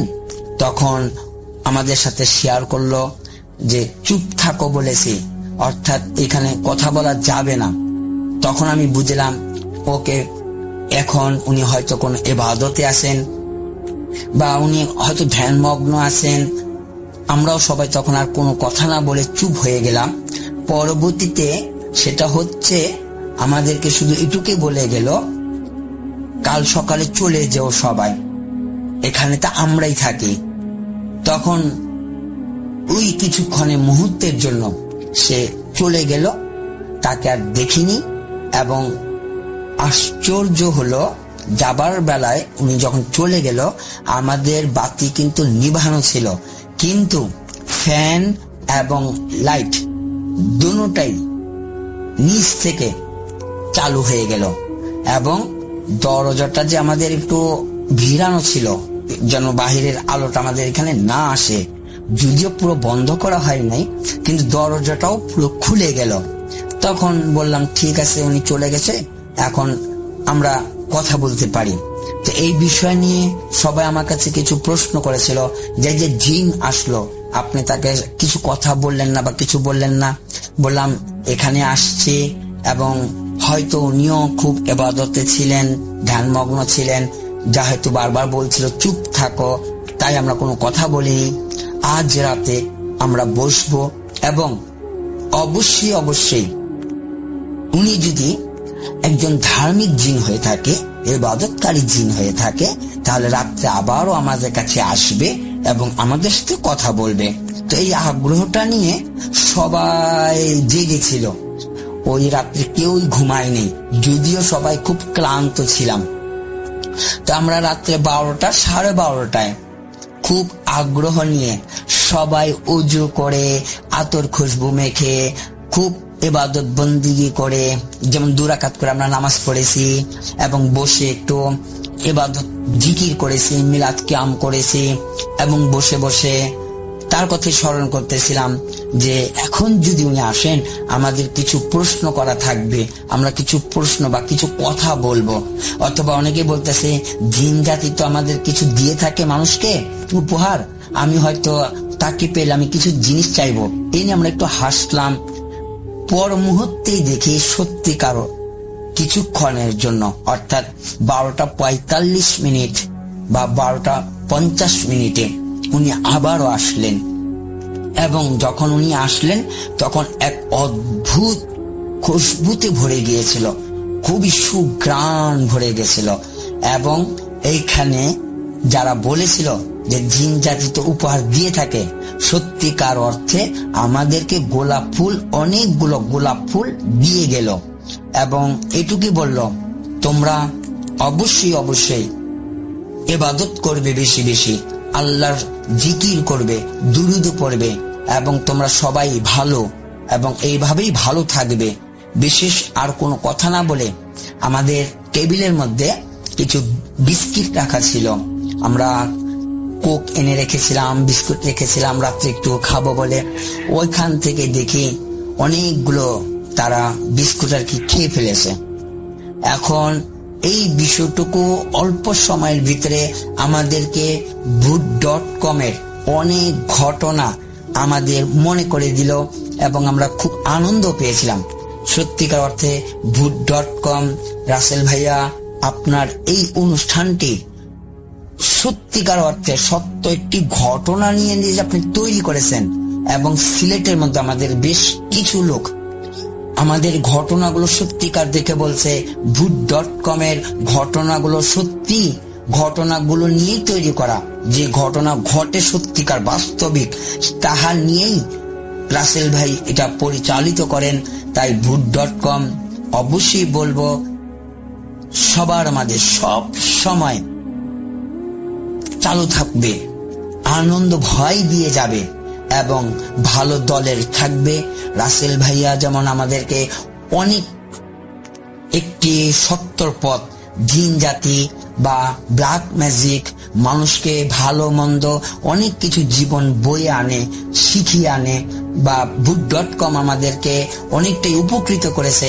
ব্ল্যাক ম্যাজিক বা জিন জাতিরা বাস্তবিক সত্য মানুষের জীবনের সাথে মিশে আছে, এমন এমন সত্য ঘটনা নিয়ে তুলে ধরা ভূত.com সেদিন সিলেটবাসী বলেছে যে আমরা আজ স্বচক্ষে আজ এই হোটেলের মধ্যে আমাদের হয়তো কিছু খাবার নষ্ট করে ফেলা হয়েছে, আবার অনেকের কিছু জিনিস খোয়ানো গিয়েছিল যেগুলো আমরা ধরেছিলাম যে ঘরে যারা কেয়ারটেকার আছেন বা পরিচ্ছন্ন কর্মীরা আছেন তারা নিয়ে গেছেন। পরবর্তীতে জানলাম যে না, সেটা যেমন কারো হাত ঘড়ি, কারো কিছু পয়সা কড়ি ছিল, মানে বিশেষ করে খাবার উপরেই আমাদের আক্রমণটা বেশি গিয়েছিল। জিন হাত ঘড়ি নিয়েছে, আমাদের খাবারগুলো খেয়েছে, ঘরগুলো একটু এলোমেলো করেছে, ঘরটা আমাদের অগুছানো করে দিয়ে গেছে। কিন্তু একদিকে ভয় যেমন ছিল, আর একদিকে আনন্দটা পেয়েছিলাম। আর আমরা বারবার সেই স্মৃতিটাকেই বারবার ভূত.com-কেই মনে করেছিলাম যে সত্য ঘটনা নিয়েই আমাদের রাসেল ভাই আমাদেরকে তুলে দিচ্ছেন ভূত.com এর সেই সমস্ত তথ্যগুলো। ভাইয়া আমার এই ঘটনাটা এখানেই শেষ। তো অবশ্যই আমার ব্ল্যাক ম্যাজিকের অনেকগুলো কাজ করা আমি স্টুডিওতে এসে আপনাদের সবাইকে শেয়ার করে যাব। আমার জন্য বিশেষভাবে দোয়া করবেন ভাইয়া। আসসালামু আলাইকুম। এই ফাইলটি ডাউনলোড করেছেন episodevd.com ওয়েবসাইট থেকে। এরকম আরো অনেক ফাইল ডাউনলোড করার জন্য এখনই ভিজিট করুন episodevd.com। Booth.com with Russell. Welcome back. আরো একবার আপনাদের সবাইকে স্বাগত জানাচ্ছি 199তম এপিসোডে। আমি রাসেল আছি, সাথে শুনছেন ভূত.com। এই মুহূর্তে আমরা যেটা করব সেটা হচ্ছে সরাসরি একটা অডিও ক্লিপে চলে যাব। আশা করছি এই অডিও ক্লিপটা আপনাদের ভালো লাগবে। আসসালামু আলাইকুম রাসেল ভাই। বরাবর মতো আমরা অবশ্যই ভালোর দলে আছি এবং আপনিও আছেন ভালোর দলে। তো আজকে আমি যে ঘটনাটি শেয়ার করব সেটা হচ্ছে আমার নানা বাড়িতে আর কি, আমার এক চাস্তো নানার সাথে ঘটনাটা ঘটেছে। এমন কি আমার নানা বাড়ির যে আশেপাশে 5-6 গ্রাম আছে, সেই গ্রামগুলোতেও এই ঘটনাটা অনেকটা সবাই জানে আর কি। মানে ওই বলা চলে না, মানে এই এক এক জায়গায় এক একটা ঘটনা অনেক জনপ্রিয়। তো ঘটনাটা আর কি ওই অঞ্চলে, আমার নানা বাড়ির অঞ্চলে অনেক জনপ্রিয় আর কি। তো আমি আমার নাম প্রকাশ করার পর আমি আমার ঘটনায় চলে যাচ্ছি। তো আমার নাম হচ্ছে মোহাম্মদ হৃদয় আহমেদ ইয়ামিন। আমি নরসিংদী মাধবদী থেকে। রাসেল ভাই, আপনাকে অসংখ্য ধন্যবাদ। আমার আগে বেশ কিছু স্টোরি আপনি ভূত.com-এ শেয়ার করেছেন, তো সেই জন্য ঘটনায় যাচ্ছি।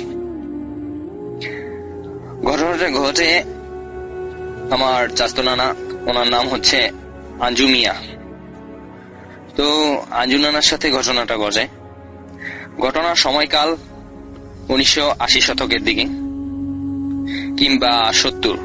মানে আঞ্জু নানা যখন ঘটনাটা বলছে, তো সেই দিক দিয়ে তো উনি অনেকটা বৃদ্ধ।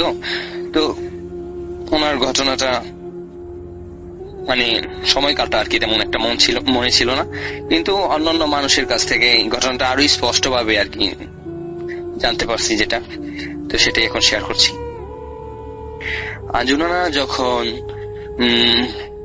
ওই সময়কালে বাসায় চাষবাস করতো আর কি। তো চাষবাস করাকালীন অবস্থায় সেই সময়টা ছিল ধানের মৌসুম। তো উনি ধান চাষ করে, ধান চাষ করার পর উনি সেই ধানগুলোকে বেশ যত্ন করতে থাকে এবং একটা সময় ওনার ফসলি জমিতে বেশ ভালো ফসল হয়। তো ধানগুলো পেকে যাওয়ার পর কাটার প্রস্তুতি নিচ্ছিল। তো ওই নানার বাড়ি সেই গ্রামে আরো একজন লোক ছিল যিনি নাকি এই অন্যের কিছু ভালো কিছু হলে আর কি সেদিকে আর কি নজর যায়, এরকম কিছু লোক থাকে না, ওই রকম একটা লোক ছিল। তো ওনার নামটা প্রকাশ করছি না, ওনার একটা ছদ্মনাম দিচ্ছি, ধরেন কবির মিয়া আর কি। তো ওই কবির মিয়া আঞ্জু নানার খেতে আর কি ওনার কবির মিয়ার পালিত দুটো গরু ছেড়ে দিয়ে যায় আর কি একদিন রাত্রিবেলা। তো আঞ্জু নানা যখন ভোরে ওঠে এবং দেখে ওনার ধানি জমি আর কি মানে পাকা ফসল ও বেশ খানিকটা খেয়ে ফেলেছে এবং তখনও খাচ্ছিল আর কি ওই গরু দুটা। তো আঞ্জু নানা গরু দুটাকে দেখে চিনতে পারে এবং চিনার পর আঞ্জু নানা যেটা করে আর কি ওই গরু দুটাকে অনেকটা তাড়িয়ে দেয়। তো এটা গেল প্রথম দিনের ঘটনা। তো দ্বিতীয় দিন একই অবস্থায় আর কি আঞ্জু নানার জমিতে দানি ফসলে সেই কবির মিয়া আর কি আবার গরুগুলো ছেড়ে যায়। তো গরুগুলো ছেড়ে যাওয়ার পর আঞ্জু নানা যেটা করলো, আবারও পরের দিন যখন ফজর নামাজে সময় হয়, তো আঞ্জু নানা যখন ঘুম থেকে ওঠে দেখে বাড়ির পাশে যেহেতু ধানি জমি ছিল ওনার, তো উনি আর কি দেখে যে আবারও দুটো গরু আর কি ধান খাচ্ছে এরকম আর কি। তো আঞ্জু নানা যেটা খেয়াল করলো যে বেশ সময় তো সজাগ থাকি, মানে ওই সময় কালেও ওনারা বেশ আড্ডাবাজ ছিল আর কি, ওনারা অনেক আড্ডা দিত ওনাদের সমবয়সী যারা ছিল সবাই মিলে।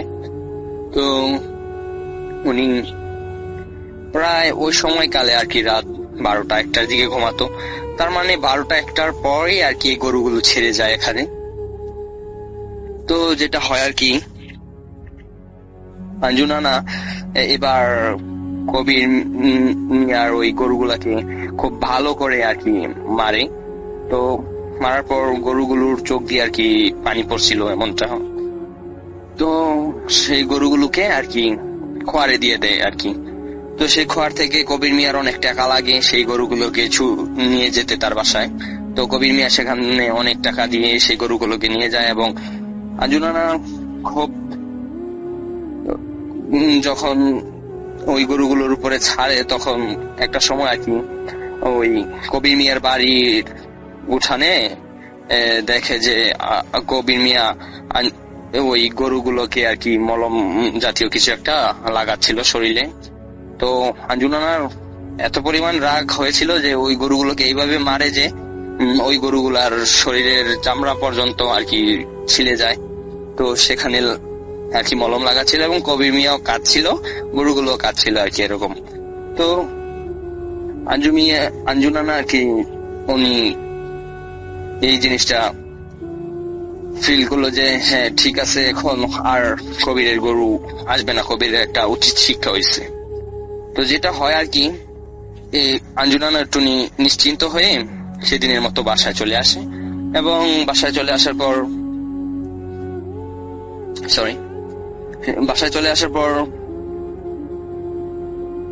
আঞ্জু নানা আর কি সেদিনও একই ভাবে আড্ডা দিয়ে আর কি ওনাদের বেশ সময় হয়ে যায়। তো বেশ রাত হওয়ার পর আঞ্জু নানা যে এখন তো বেশ রাত হয়েছে, তো এখন তো ঘুমিয়ে পড়বো, তা আজকে আর ঘুমাবো না, আজকে লাস্ট একটু দেখি যে কবির আবারও গরুগুলাকে আনে বা নাকি, বা কবিরের আরো অন্য গরু ছিল সেগুলোকে এনে আমার দাইন জমিতে ছাড়ে নাকি, এমনটা আর কি। মানে আঞ্জু নানার এমন চিন্তা ভাবনা ছিল যে যেহেতু কবির মিয়ার গরুগুলোকে অনেক মেরেছি, তো কবির মিয়ারও একটা রাগ ক্ষোভ থাকতে পারে সেই দিক দিয়ে, যদি কবির মিয়া আবারও গরু আমার খেতে এনে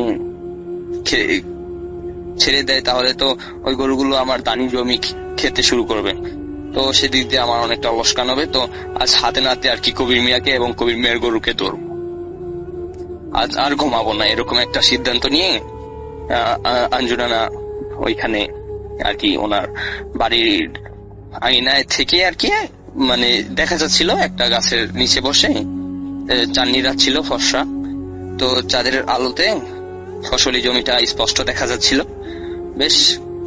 তো উনি বসে আছে হাতে একটা লাঠির মতো নিয়ে। তো যেটা হয় আর কি, আঞ্জুনা অনেক সময় বসে থাকার পর ওনার একটু তন্দ্রার মতো চলে আসে, একটু ঘুম ঘুম ভাব পায়। তো হঠাৎ যখন ঘুম ঘুম ভাব পায়, উনি ঘুম ঘুম ভাবটা কাটিয়ে যখন ভালো করে চোখ মেলে তাকায় তার ধানি জমিতে, তখন দেখে আর কি যেটা যে দুটো কালো গরু ওনার ধানি জমিতে ধান খাচ্ছে। আঞ্জুনা এটা দেখে বলল, একটু ঘুমিয়ে পড়েছি, এই ফাঁকে কবির মিয়া তার গরু দিয়া চলে গেছে, এরকম একটা অবস্থা। তো আঞ্জুনানার বেশ রাগ হয় এবং উনি ওনার হাতে লাঠি নিয়ে সেই গরুগুলোকে তাড়া করতে থাকে এবং গরুগুলো দৌড়ে দৌড়ে ওই গ্রামের যে চক আসছিল ওই চকের আর কি বিলের দিকে চলে যাচ্ছিল। তো বিল বলতে ওইখানে অনেক নিচু জমি আর অনেক পরিমাণে পানি জমে থাকে। তো সেখানে আর কি কোনো কিছু আবাদ করা হয় না, কোনো ফসলাদি হয় না। তো সেটা আর কি সেখানে মানুষ মাছ এরকম কিছু ধরে, মাছ বা হাঁস পালন করে ওই জায়গাতে। তো আঞ্জুনানা আর কি সেই দেখলো, খেয়াল করে যে ওনার তারা খেয়ে গরুগুলা ওই দিকে চলে যেতেছে। তো ওই দিকে চলে যাওয়াতে আঞ্জুনানা যেটা করলো, মানে তখন ওনার তেমন কোনো হুঁশ জ্ঞান ছিল না। উনি একটাই কথা যে ওই গরুগুলোকে আবারও গতকালের মতো বেদরক মারতে হবে, নয়তো কবির মিয়ার শিক্ষা হবে না। তো ওনার মাথায় তেমন সেন্স ছিল না। একটা সময় দৌড়াতে দৌড়াতে যখন আঞ্জুনানা আর কি সেই বিলের পাড়ে এসে চলে আসে, তো উনি দেখলো ওনার সামনে আর কোনো গরু নাই। আঞ্জুনানা খুব শকড হয়ে যায়, রাসেল ভাই, যেটা হয় আর কি যে আমি তাহলে কার পিছনে দৌড়াইছে।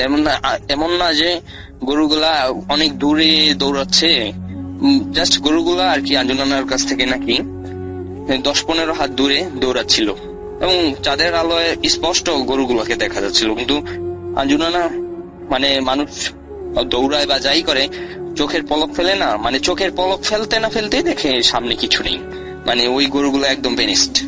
তো আঞ্জুনানা ওইখানে অনেকটা শকড হয়ে যায় এবং বলে, গেল কই গরুগুলা? তো উনি আশেপাশে দেখলো কোনো কিছুই নাই এবং উনি যেখানে দাঁড়িয়ে আছে ওইখানে অনেক ফসলি জমি এবং সামনে আর কি বিল, মানে আর 10-15 হাত গেলেই বিল, ওই পানির জলাশয়ের মতো আর কি। তো যেটা হয় আর কি আঞ্জুনানা তো অনেকটা ভয়ে পেয়ে যায়। তো এর মধ্যে দিয়ে উনি শুনতে পায়, তোকে অনেকদিন পরে পাইছি, আজ তুই কোথায় যাবি, এরকম একটা আর কি শব্দ শুনতে পায়। তো এই কথাটা শোনার পর আঞ্জুনানা আরো বেশি ভয় পেয়ে যায় এবং উনি পরে খেয়াল করে যে কবির মিয়ার বাড়ির দিকে তো ওই গরুগুলা গেল না, গরুগুলো আমার তারানি খেয়ে এই বিলের দিকে কেন চলে আসলো, আর গরুগুলা গেলে কই? আর ওনার এই কথাটা শোনার পর মানে কাউকে না দেখতে পেয়ে আঞ্জুনানা আরো ভয় পেয়ে যায় এবং উনি বাড়ির দিকে ফিরতে থাকে। তো উনি ওনার যে গুরুজন আছে, বাবা মা বা দাদা দাদি, ওনাদের কাছ থেকে শুনছে যে কোথাও কোনো প্রেতাত্মার কবলে বা এরকম অশরীর কবলে পড়লে তো দৌড় দিবে না, পিছন ফিরে দৌড় দিবে না, হেঁটে আসবা। দৌড় দিলে সেখানে তোমাকে মেরে ফেলার বা তোমাকে ধরে ফেলার এমন একটা সিচুয়েশন হয়। তো এই আর কি এরকম একটা কথা। তো আঞ্জুনানা পিছন ফিরে আর কি হারছিল। তো ওনার কাছে যেটা ছিল আর কি ওই সময় নাকি ওই বিড়ির মতো, তো বিড়ি ওই সময়কালে আর কি অনেক দামি কিছু ছিল। তো ওইটা ছিল এবং ম্যাচও ছিল আঞ্জুনানার কাছে। তো নানা যেটা করে, উনি একটা বিড়ি আর কি জ্বালায়। তো জ্বালানোর পর আস্তে আস্তে হাঁটার চেষ্টা করে এবং একটা সময় দেখে ওনার পিছন থেকে মানে ওনার পাশ ঘেঁষে সামনের দিকে একটা সাদা ঘোড়া দৌড়ে চলে গেল আর কি। তো ঘোড়া আসাটা ইম্পসিবল এই দানি জমিতে। তো দৌড়ে অনেক দূরে চলে গিয়ে একদম মানে হাওয়া হয়ে গেল। তো আঞ্জুনানা এগুলো দেখছিল এবং ভয় পাচ্ছিল এবং ওই কথাটা শোনার পর আরো ভয় পাচ্ছিল। তো যেটা হয় আর কি, এই ঘোড়াটা চলে যাওয়ার পর আঞ্জুনানা প্রায় ওনার বাড়ির বেশ কাছাকাছি চলে আসে, মানে আরো 5-7টা ধানি জমির পর আর কি উনি ওনার বাড়িতে চলে আসবে। তো এই সময় দেখে ওনার পাশে একটা বৃদ্ধ মহিলা মতো বরকা পরে আর কি কেউ, মানে বৃদ্ধ মহিলা বলতে বললাম কেন যে আঞ্জুনানা এরকম ভাষ্যমত করেছিল যে বরকা পরে মানে কুজো হয়ে কেউ ওনার পাশ দিয়ে খুব দ্রুত গতিতে ওনার সামনে হাঁটছিল এবং ওনার সামনে গিয়ে ওনার থেকে 10-12 হাত ডিস্টেন্স রেখে আর কি ওই বৃদ্ধ মহিলাটা হাঁটছিল। তো কোনো যুবতী বা কোনো জোয়ান মেয়ে আর কি কুজো হয়ে হাঁটবে না নিশ্চয়ই, এবং ওই মহিলাটা আর কি মানে কুজো হয়ে হাঁটছিল। তো আঞ্জুনানা ভাবলো যে আর যাই হোক, এটার পিছনে আর কি আমি অন্তত পক্ষে বাড়ির দিকে যাব। তো একটা সময় আর কি দেখছিল যে ওই বৃদ্ধ মহিলাটার মানে পাশাপাশি আসতে পারছিল না আঞ্জুনানা, মানে উনি যতই জোরে বা আস্তে হাঁটুক না কেন, মানে ওই মহিলার কাছ থেকে ওই আঞ্জুনানার ডিস্টেন্সটা ওই 10-15 হাতই থেকে যায়। তো যেটা হয় আর কি একটা সময় আঞ্জুনানা এরকম ওই যে 4-5 ক্ষেত কাছাকাছি যখন চলে আসে ওনার বাড়ি, আর 4-5টা দানি জমির পরে আর কি ওনার বাড়িটা দেখা যাচ্ছিল। তো উনি যেটা করেন, উনি ওইখানে আসার পর খুব জোরে একটা দৌড় দেয়। তো জোরে একটা দৌড় দিয়া মানে উনি ওনার বাড়ির আগিনায় আসা চিৎকার দিয়ে পড়ে যায়। তো পড়ে যাওয়ার পর উনি সেন্সলেস হয়নি। তো তখন আরো একটা মানে একটা মানে কাউকে না দেখতে পেয়ে একটা আওয়াজ শুনতে পায়, যে খুব ভয়ঙ্কর একটা আওয়াজ, যে আর তুই বেঁচে গেলি, কিন্তু অন্য কোনো দিন যদি তুই আমাদের কবলে পড়স তাইলে আর বাঁচতে পারবি না, এমনটা আর কি সেই আওয়াজে শুনতে পায়। তো যেটা হয়, আঞ্জুনানা এই ভয়ঙ্কর শব্দটা শোনার পরে উনি সেন্সলেস হয়ে যায় এবং ওনার বাড়িতে যখন উনি চিৎকার দিয়ে এসে পড়ে, তো এই শব্দটা ওনার ছেলে মেয়ে এবং ওনার যেই স্ত্রী জনা ছিল ওনারা শুনতে পায়, এবং শুনতে পাওয়ার পর ওনারা দরজা খুলে দেখে আঞ্জুনানা মাটির উঠানে পড়ে আছে।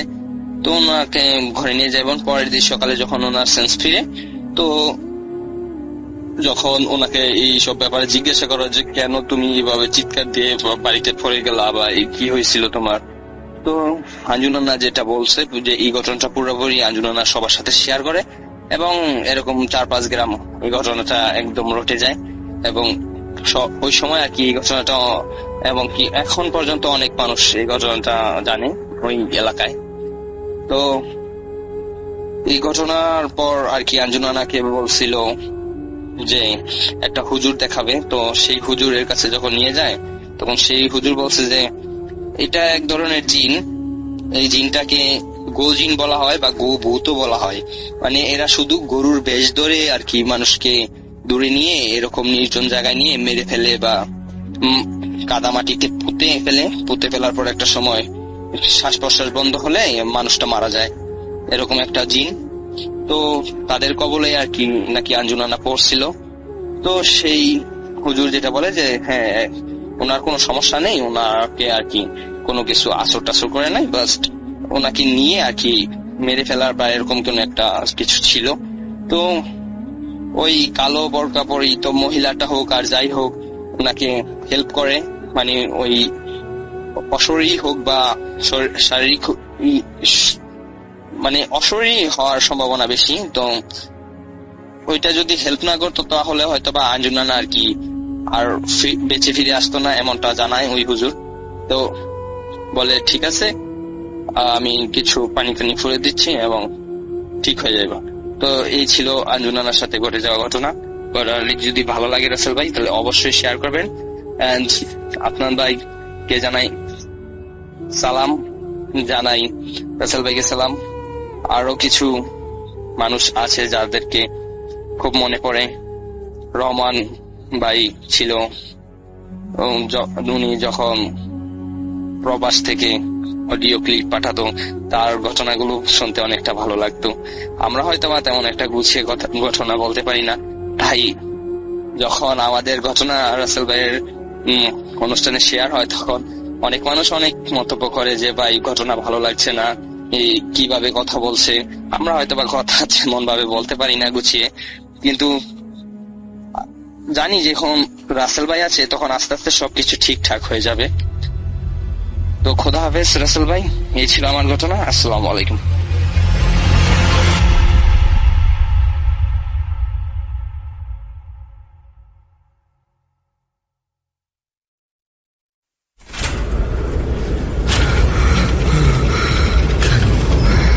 কেন তুমি আসো? আমি শুধু তোমার সাথেই থাকতে চাই। তুমি চলে যাও, চলে যাও, প্লিজ চলে যাও। Bhoot.com with Russell. 199তম এপিসোড চলছে, শুনছেন ভূত.com। আমাদের ইমেল অ্যাড্রেস russell.bhoot.com@gmail.com। আমরা একটার পর একটা ঘটনা পড়ে যাচ্ছি। আপনারা সবাই 200তম এপিসোডের প্রস্তুতি নিচ্ছেন নিশ্চয়ই, আমরাও প্রস্তুতি নিয়ে যাচ্ছি। জানি না কতটুকু আপনাদের আনন্দ দিতে পারবো, আপনাদের কতটুকু ভালো লাগাতে পারবো, কিন্তু আজকের এপিসোডটি কেমন লাগছে সেটা জানাতে ভুলবেন না। স্বাধীন মিউজিক অ্যাপের যে কমেন্ট সেকশন সেখানে কমেন্ট করুন, এবং মেসেজে গেলে আপনারা দেখতে পাবেন স্বাধীন মিউজিক অ্যাপ বলছে যে আপনারা 5 স্টার রেটিং দিয়ে চাইলেই 1 বছরের ফ্রি সাবস্ক্রিপশন পেয়ে যেতে পারেন। তাহলে কিন্তু দারুণ, তাই না? প্রত্যেক শুক্রবারে নতুন নতুন এপিসোড, প্রত্যেক রবিবারে নতুন একটি ঘটনা। কেমন হয় যদি সাবস্ক্রিপশনটা হয়ে যায় 1 বছরের জন্য? দেরি করবেন না, ফার্স্ট 5 স্টার রেটিং দিয়ে ফেলুন। আমরা চলে যাচ্ছি আমাদের পরবর্তী ঘটনায়।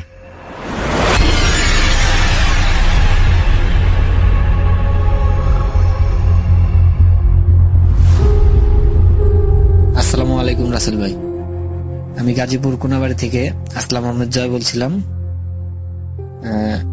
আমার সাথে এক বড় ভাইয়ের পরিচয় হয়। তার বাসা হলো আপনার নেত্রকোনা কেন্দ্র থানার। ওনার কাছে মানে ভয়াবহ কিছু ঘটনা আছে, তো ওনার কাছ থেকেই শুনি আমরা। হ্যাঁ শুভ ভাই, শুরু করেন।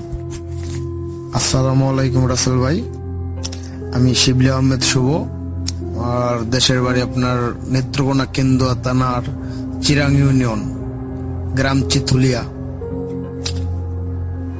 এটা অনেক দিন আগের এক ঘটনা, যেটা আমার বাবার সাথে ঘটেছে।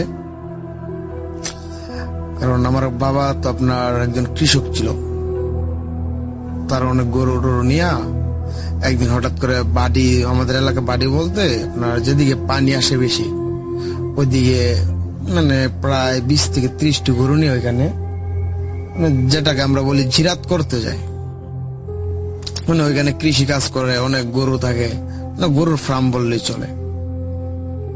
তারপর ওইখানে জমি টমি সবকিছু লাগানোর পরে ওইখান থেকে কিন্তু আগে মেশিন দিয়ে পানি দেওয়ার মতো কোনো অপশন ছিল না, কারণ তখন মেশিন সচরাচর আসে নাই। নদী থেকে ছোট করে খাল করে ক্ষেতের মধ্যে পানি দিতে হয়। তখন এইভাবে অনেক দিন ধরেই তারা ওইখানে তাদের কাজ করতেছে।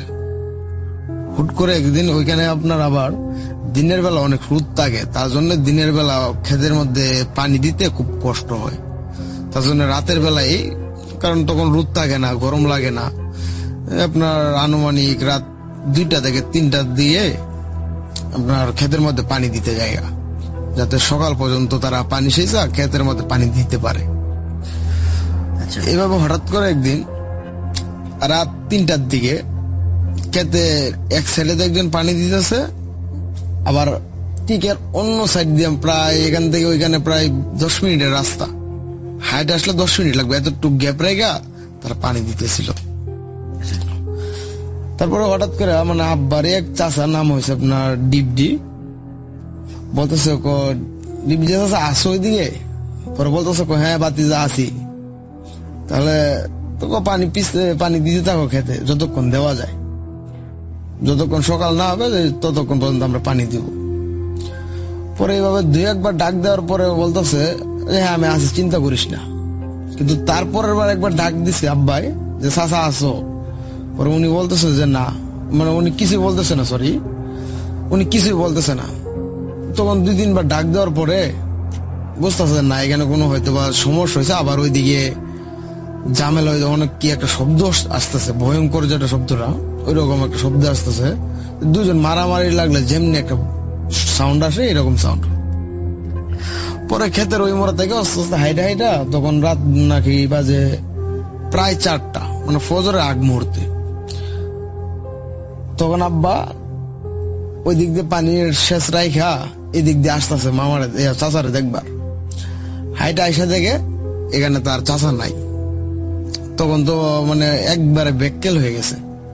এখানে তো কোন কথা বললো আমার না বইলা আমার চাচা আমার এখানে রাইখা চলে গেল, তার জন্য আব্বা খুব কষ্ট পাইছে মনে মনে। তারপর হুট করে দেখে কি যেখান থেকে পানিটা তুলে ওই দিক দিয়ে অনেক কাদা আছে, কিন্তু ওই কাদার মধ্যে পুরোটা শরীর ঢুকে হেলাইছে। শুধু মাথার চুলটি থেকে একটু কপালটা বাইর করে রাখছে। পরে তো দেখছে যে এরকম অবস্থা। পরে তারে 2জনে মিলে পরে আরো 2জনে ডাক দিছে। তারা আইসা ওই পুকুর থেকে ডাক দিয়ে টাইনার তুলছে। ধাম দিয়ে তোলার পরে শরীরে অনেক জ্বর আসছে। মানে আমার দাদা, আমার যিনি আমার আব্বার কাকা লাগে উনি, ওনার শরীরে গায়ে অনেক জ্বর আসছে। ওষুধ খাওয়াইতেছে, ভালো হয় না। অনেক কিছু চিকিৎসা করলো, তাও ভালো হয় না। তারপরে এক কবিরাজরে দেখায় আল্লাহ রহমত করছিল, তার জন্য উনি বাইরে আসছে। যে জ্বর আপনার ডাক্তারে ভালো করতে পারতেছে না, সেখানে কবিরাজের কাছে যাওয়ার পরে তাবিজ দিছিল। তাবিজ দেওয়ার পরে ওই নিয়ম কানুন গুলা মানতে পারছে, তার জন্য সে সুস্থ হয়েছে, এখন আল্লাহর রহমতে সুস্থ আছে। তারপরে ওনার কাছ থেকে জিজ্ঞাসা করলো যে, আমার বাবাই জিজ্ঞাসা করলো যে কাকা তোমার কি হয়েছিল, সমস্যা কি হয়েছিল এদিকে? পরে কয় ও দেখাবো যে এখানে পানি সিস্তাছি, হঠাৎ করে আমার সামনে দৌড়ে একটা কি আইতেছে, আমার কাছে আইসে। কাছে যখন আসছে তখন দেখি এটার গায়ে আমার প্রচুর লোয়া কাটা, মানে আমাদের যে লুম থাকে ওইটাই ওদের শরীরে কাটার মতো বড় বড় এরা অনেকটা, প্রায় 2 ইঞ্চি থেকে 3 ইঞ্চি লম্বা। যেটা আমরা বলি, মানে আমাদের গ্রামের ভাষায় বলি ভাই, কিন্তু শুদ্ধ ভাষা এটা কি বলে এটা আমার জানা নাই। আমাদের গ্রামের ভাষায় এটাকে বলি শক, যেটা তিনি। তারপরে ওইটা আপনার মানুষের মতোই মুখ, কিন্তু সবকিছুতে আপনার কাটায় ভরপুর। ধরুন আমাদের মুখে দাড়ি আছে, ওদের মুখে দাড়িটা না, ওদের মুখে কাটা বড় বড়। তার পুরো শরীরে একইভাবে কাটা। তারপরে ওই দূর থেকে দৌড়ে আসা, মানে আমার আব্বার যিনি চাচা আমার সম্পর্কে দাদা লাগে, ওই দাদার কাছে দৌড়ে আইছে, জড়ায় দৌড়ে লাইছে। আবার উনিও সাহসী, আগের দিনের মানুষ তো, তারা কিন্তু অনেক সাহসী থাকে, কারণ তারা এইভাবে চলে অভ্যস্ত। তার মাথায় এতটুকু সেন্স ছিল যে একমাত্র কামড় রে ভয় পায়। যদি যে কেউ ধরে, সেক্ষেত্রে যদি সে কামড় দিতে যায় শখসরে, তাহলে এটা আর কাছে ফিরবে না। এটা মানুষের দাঁতের খুব ভয় পায়, বুঝছেন?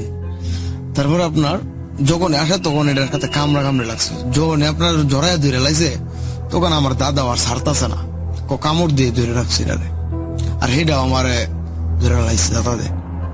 পরে এইভাবে এক অবস্থায় এই উপর শুকনা থেকে আমার নিয়ে পানিতে ফালাই দিছে। তখন আর আমি তো আর পানির মধ্যে শক্তি কাটাইতে পারি না বেশি। এক হয়েছে কাদার মধ্যে আমার পাট সব ঢুকে গেল। তারপরে এইভাবে কামড় আর দিতে পারতেছে না। তারপরে এইভাবে এক অবস্থায় আমার ঘাড়ের মধ্যে চাপ দিয়া কাদার ভিতরে ঢুকাই লাইছে। কাদার ভিতরে ঢুকাই লাইছে মানে আর আমি শরীরে শক্তি পাইতেছি না, একবার পুরো মুখ পর্যন্ত ঢুকাই লাইছে। তখন তো তোরাই তো আমার এবার টাইনা তুলছিস, কিন্তু শখসর একটা বিষয়টা হইল যে আপনার ওইটা আপনার খুবই ভয়ঙ্কর একটা প্রাণী, যেটা আপনার আগুনের রূপ নেই। প্রাণী নাকি? সরি, যে আল্লাহর জিন জাতীয় একটা কি এটা, যাই হোক, ওইটা আপনার বেশিরভাগই এই যে হাওড় অঞ্চলে আগুনের মতো রূপ নিয়ে এটা চলাচল করে সব সময়। আমার দাদারে ওইটারে অনেকদিন জ্বর থাকার পর সুস্থ হয়েছে, সুস্থ হওয়ার পরও মাঝে মাঝে এটা জ্বরটা এখনো আসে, ঠিক আছে? হ্যাঁ, ওটার ভয়ের থেকে এটা কতটুকু পরিমাণে ভয়ঙ্কর বুঝেন। আর এটা মানুষটা আপনার রাস্তাঘাটে যেখানে থাকবে এটা মানে সমস্যা আপনার করবেই, যে কোনো জায়গায়। হ্যাঁ, যে কোনো জায়গায় এটা থাকলে এটার মধ্যে ভালো আর মন্দ নাই, এটা ডিস্টার্ব করবে। ওটা আবার জিনের দ্বারা এটা ধরলে হবে না। জিন পেট যেটা আছে ওইটাই এক ধরনের, ওইটা হচ্ছে আবার ভিন্ন ধরনের, যেটা থেকে সবার আমাদের সাবধান থাকতে হবে, ঠিক আছে? ধন্যবাদ রাসেল ভাই। আমাদের ঘটনাটা যদি প্রচারযোগ্য হয় আমাকে জানাবেন। ভালো থাকবেন। আসসালামু আলাইকুম। Welcome back. একটা লম্বা সময়ের পরে, একটা লম্বা জার্নির পরে কেমন অনুভূতি হয়, কতটুকু পেয়েছি জানি না। আপনাদের অফুরন্ত ভালোবাসা পেয়েছি সেটা বলতে পারি। আর আল্লাহর রহমতে এখনো পর্যন্ত ভূত.com করে যেতে পারছি, এটা একটা বিশাল ব্যাপার। সামনের সময়গুলো আশা করছি আল্লাহর রহমত আরো সুন্দর হবে যদি আপনারা সঙ্গে থাকেন। 199তম এপিসোডের এই ছিল আমাদের আজকের আয়োজন। আশা করছি আগামী সপ্তাহে 200তম এপিসোডে আরো দারুণ কিছু ঘটনা নিয়ে আপনাদের সামনে হাজির হব। ও হ্যাঁ, আমরা ওই দিনও হাফেজ মাইনুদ্দিন সাহেবকে রাখার পরিকল্পনা নিয়েছি। যদি তিনি আমাদের ঘটনা দেন অবশ্যই আপনারা জানতে পারবেন। আমরা একটা ঘটনা আমাদের কাছে এখনো আছে, আমরা আরো কিছু ঘটনা নেয়ার বা পাওয়ার চেষ্টা করব। আপনাদের ঘটনাও আপনারা পাঠিয়ে দিন দ্রুত 200তম এপিসোডের জন্য। সবাই ভালো থাকুন, সুস্থ থাকুন, মোস্ট ইম্পর্টেন্টলি ভূত.com এর সাথে থাকুন। আল্লাহ হাফেজ।